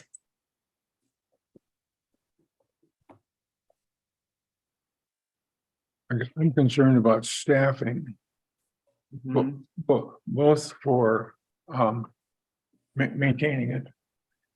And I don't know if we have a operating budget for this, but also staff, it sounds really wonderful, the educational ideas, but again, we need to staff that. So do we have, is that something we can look at? Are there plans around that? That is my understanding, part of the reason for the creation of the commission. That Betty, who spoke, is a part of, and a couple of our city commissioners are a part of, to determine, exactly how this facility is going to be used, how it's going to be staffed, budgets associated with that. Maybe it's just a little premature vision of what it's being shown as, that once that committee decides whether a nonprofit is going to be in charge and also maintain the grounds, and in the interim, Public Works would be responsible for trying to keep the elk out and Little cart before the horse with landscaping. And I agree. I think that it doesn't fit in a beach. I love an interpretive garden, a huge fan, but I'd like to see like the landscaping around the Acola Creek, like taken care of more, and maybe that instead of, I don't know. I don't, yeah, that was one of my questions was we didn't really know who was going to be taking care of it, how it just feels like we don't know what's going on with this. I don't like the idea. I mean, we have driftwood all over the beach, and then to pay to have driftwood forms made in place just seems to take away from the natural sort of heritage, educational, I don't know. Yes, I just, yeah.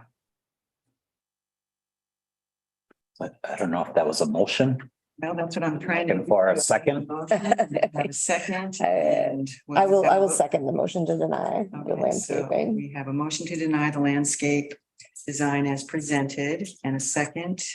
And do we have all in favor? Aye. Yeah, I'll vote with you. Yeah. Aye. Dave? I would vote no. Okay, so we have 3-1 denying the landscape design. All right. Is there a motion to approve or deny the architectural design and discussion? I'm concerned about the Quonset hut. And since it's being modified adequately, change it from the way it is right now, I believe it does come under our purview. I think we need to at least talk about it. It's, we're adding some height through the insulation. It's already over height, but if we weren't doing anything to the exterior to change it, weren't changing the height and materials, I would think it would be outside our purview. And I'd be happy to forget it. But as soon as we do those things to it and it comes under our purview, then suddenly we have a number of criteria that building just doesn't meet. And so it's really I struggle with it because I would much prefer to say it's outside our purview. I'd rather just ignore it. But if we could just keep the exterior looking the same, nothing we could say. But since it's changing so much, the height is changing a little, well, even 4 inches it's suddenly it's inside our, we should look at it. And then we have a number of criteria that it defines. So it's really difficult. I agree. The metal roof is something that whenever I drive into town on the north side, I just look at that and I feel like the only thing you're going to see now is that big green shiny roof. And this welcoming woman that's facing east. And whether we really want that to be the introduction to Cannon Beach. It just seems really extravagant by design, beautiful, but whether it really fits the character of Cannon Beach is something that I'm struggling with. Is that becoming the new icon of Cannon Beach? It won't be Haystack Rock. It's going to be the big green metal roof building when you drive into town. The fact that murals that Todd spoke to that are going to be gone, which I think when this whole project started, that was what everyone's support was, that yes, we're going to save the school and we're going to have those wonderful, cute murals and we're going to keep the brick and it's all going to look basically the same. And it has morphed into this beautiful design, but whether it really fits the character of what we want Cannon Beach to be known for, in recognizing and giving homage to the tribes that were here. I'm not sure it does that, where I see that it's supposed to somehow reminisce a small tribal village. I don't get that at all. And it's a really tough situation for the design review board to be in. Yeah, really. There's been a lot of work and time and beautiful visions and ideas. But I'm just having a hard time driving into town, seeing that property turned into what these schematic pictures show. I have the same roof. I put it on my largest building about 20 years ago. And it's beautiful as far as it holds up well. It's great. I don't think it's faded. It looks perfect. But 10 years ago, I did another building and I went with asphalt because the appearance is, people don't like it. So. And that's the first thing I see in walking through the neighborhoods in town. I see a metal roof and that's the only thing I can see. I don't see the flowers or the plants. It just seems my eyes go to that metal roof for whatever reason. I don't think it's because I'm thinking about the gym this was before, but a structure that big to have that big of a metal roof. And I'm trying to think how that even works. It fits like a helmet.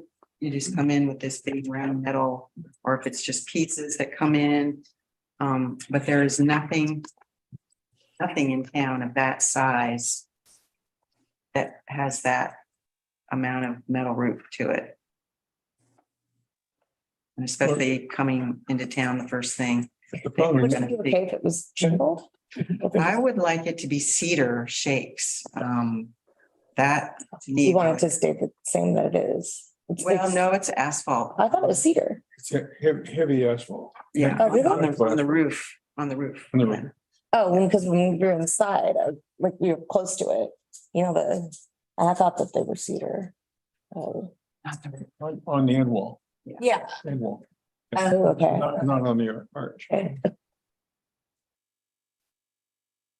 Would that, I'm just asking for if it was switched to cedar shade instead of the metal.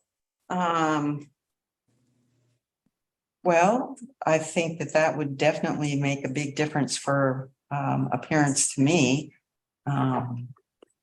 But again, I don't know that this particular design is conducive to that location in Cannon Beach. It still just feels very, very urbanized and large for our little town.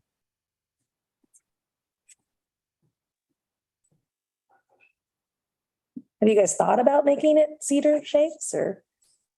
I think at this point in time, the plan is gone and it's been presented. I don't So, think. yeah, not that, I think it's just one of those ones that I think they've had those discussions. Okay, I think it got presented as, so what's before you. okay, So, okay.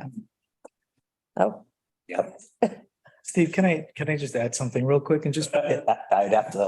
that'd be up to the chair. Yes, there are some questions being asked after our portion has closed that we could have addressed.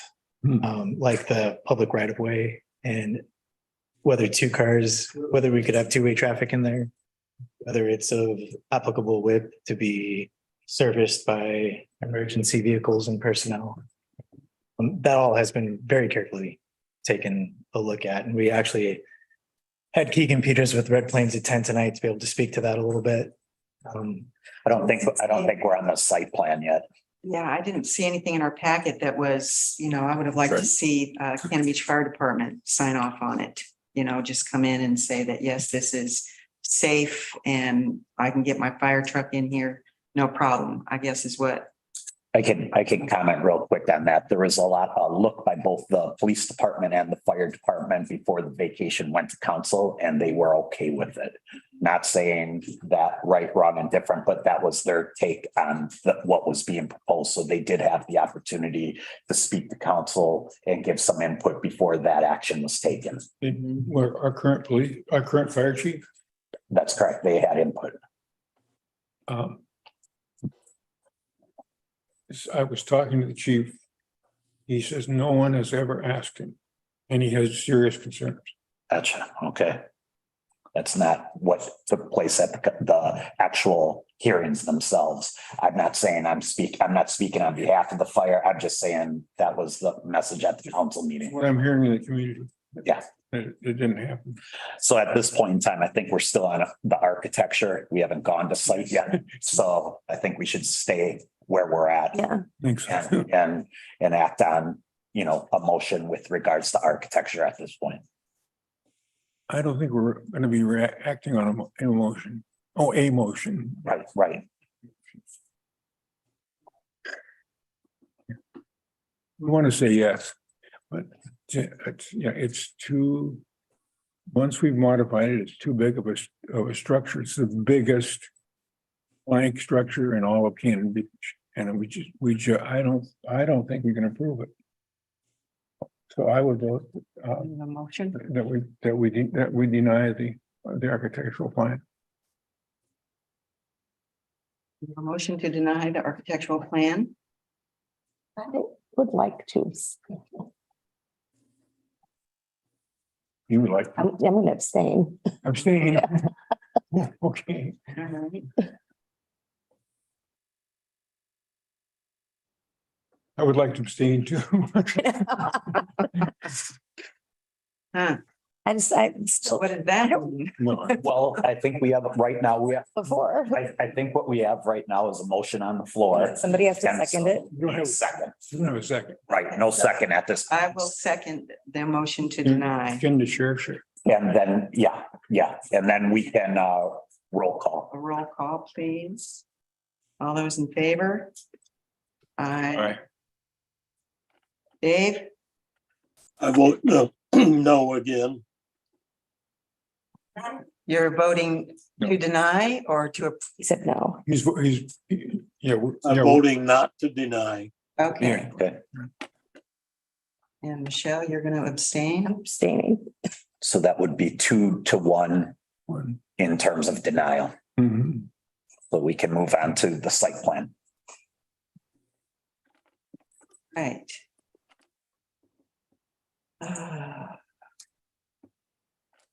Discussion? Site plan? The biggest concern is parking and traffic. And the street right of way to me, I just still can't see how that is gonna not get bottlenecked or become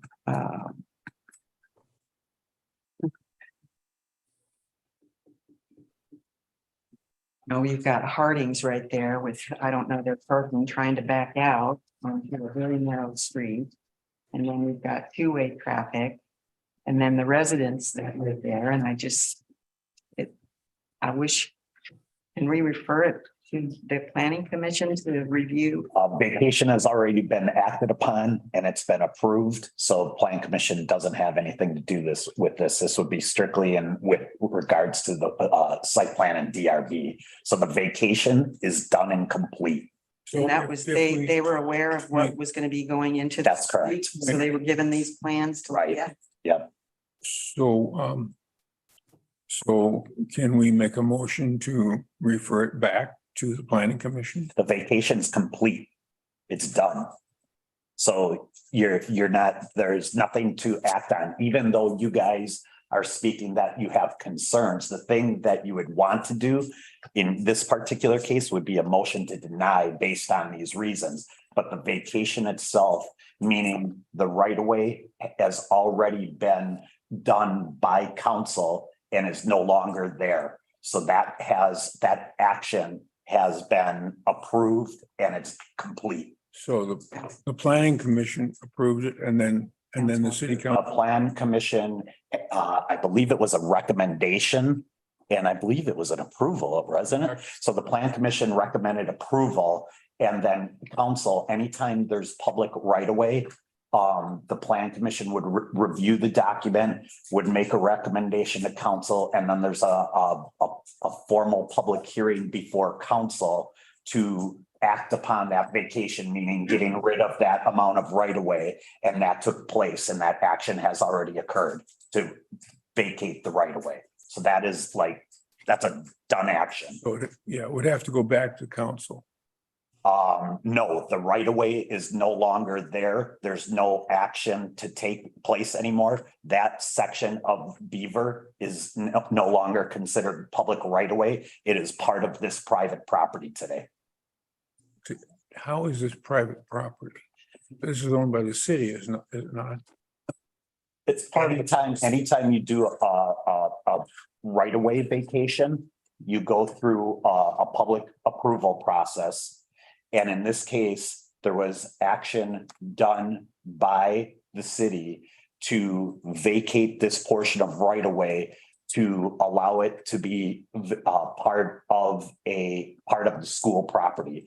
In a vacation process, oftentimes you're talking about a right of way, and the right of way goes to the adjacent property owners if it's vacated. So in this case, that 18 feet was vacated on the north side of Beaver and now has become a part of the overall school property.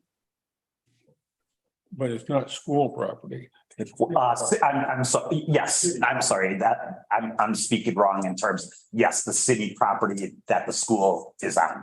It's considering how important this project is. If we can smooth it out a bit, and how many people we want to serve, it seems like it's the access to it is highly limited. Then I think the board should take that into consideration when they're making their decision on this, on whether or not to approve the site plan. Yes, yes. Well, is there a motion?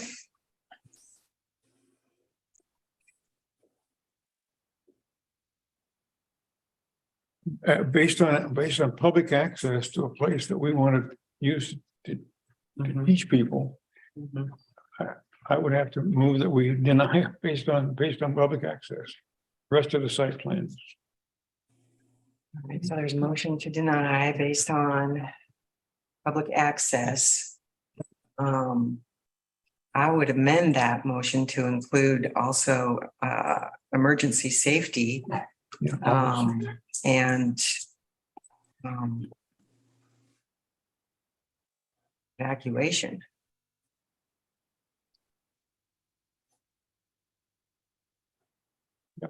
Yeah, I definitely have not heard, I mean, from what I heard, the safety, people who are involved with safety on the fire side have things to say, but they don't feel they've ever been asked. Never heard of it. Oh, really? That's what, that's what yeah, it's, again, it's not what we're hearing here tonight. Yeah, yeah. I agree. All right, so we have a motion. Is there a second? I will second. And all in favor to deny the site plan due to safety and pedestrian access? Aye. Sure, Dave's it. Dave? It's hard, but I'll go along with this one. Aye. All right, so motion to deny the site plan based on safety and pedestrian traffic. And setback. Yep. Okay, got the gist of it, okay. That was tough. That was really tough. Yes, So what we will do is based on the board's denial, staff will draft findings and bring them to you in this case, as far as for chairing the meeting to review. Okay. And so we'll put those findings together and bring them to you for signature. all right. Thank you. All right. I'm sure this will be appealed. Yes. So, So, city council. all the best.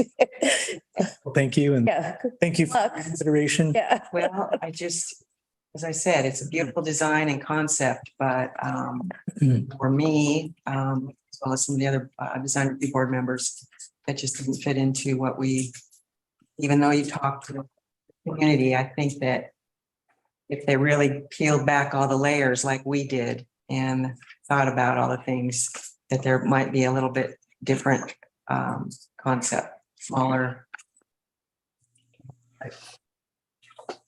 I mean, it's a small town and what we're hearing tonight is not what I'm hearing regularly, so. Okay. Good luck. I'm sure the appeal will, great. All right, so that we will move to good of the order.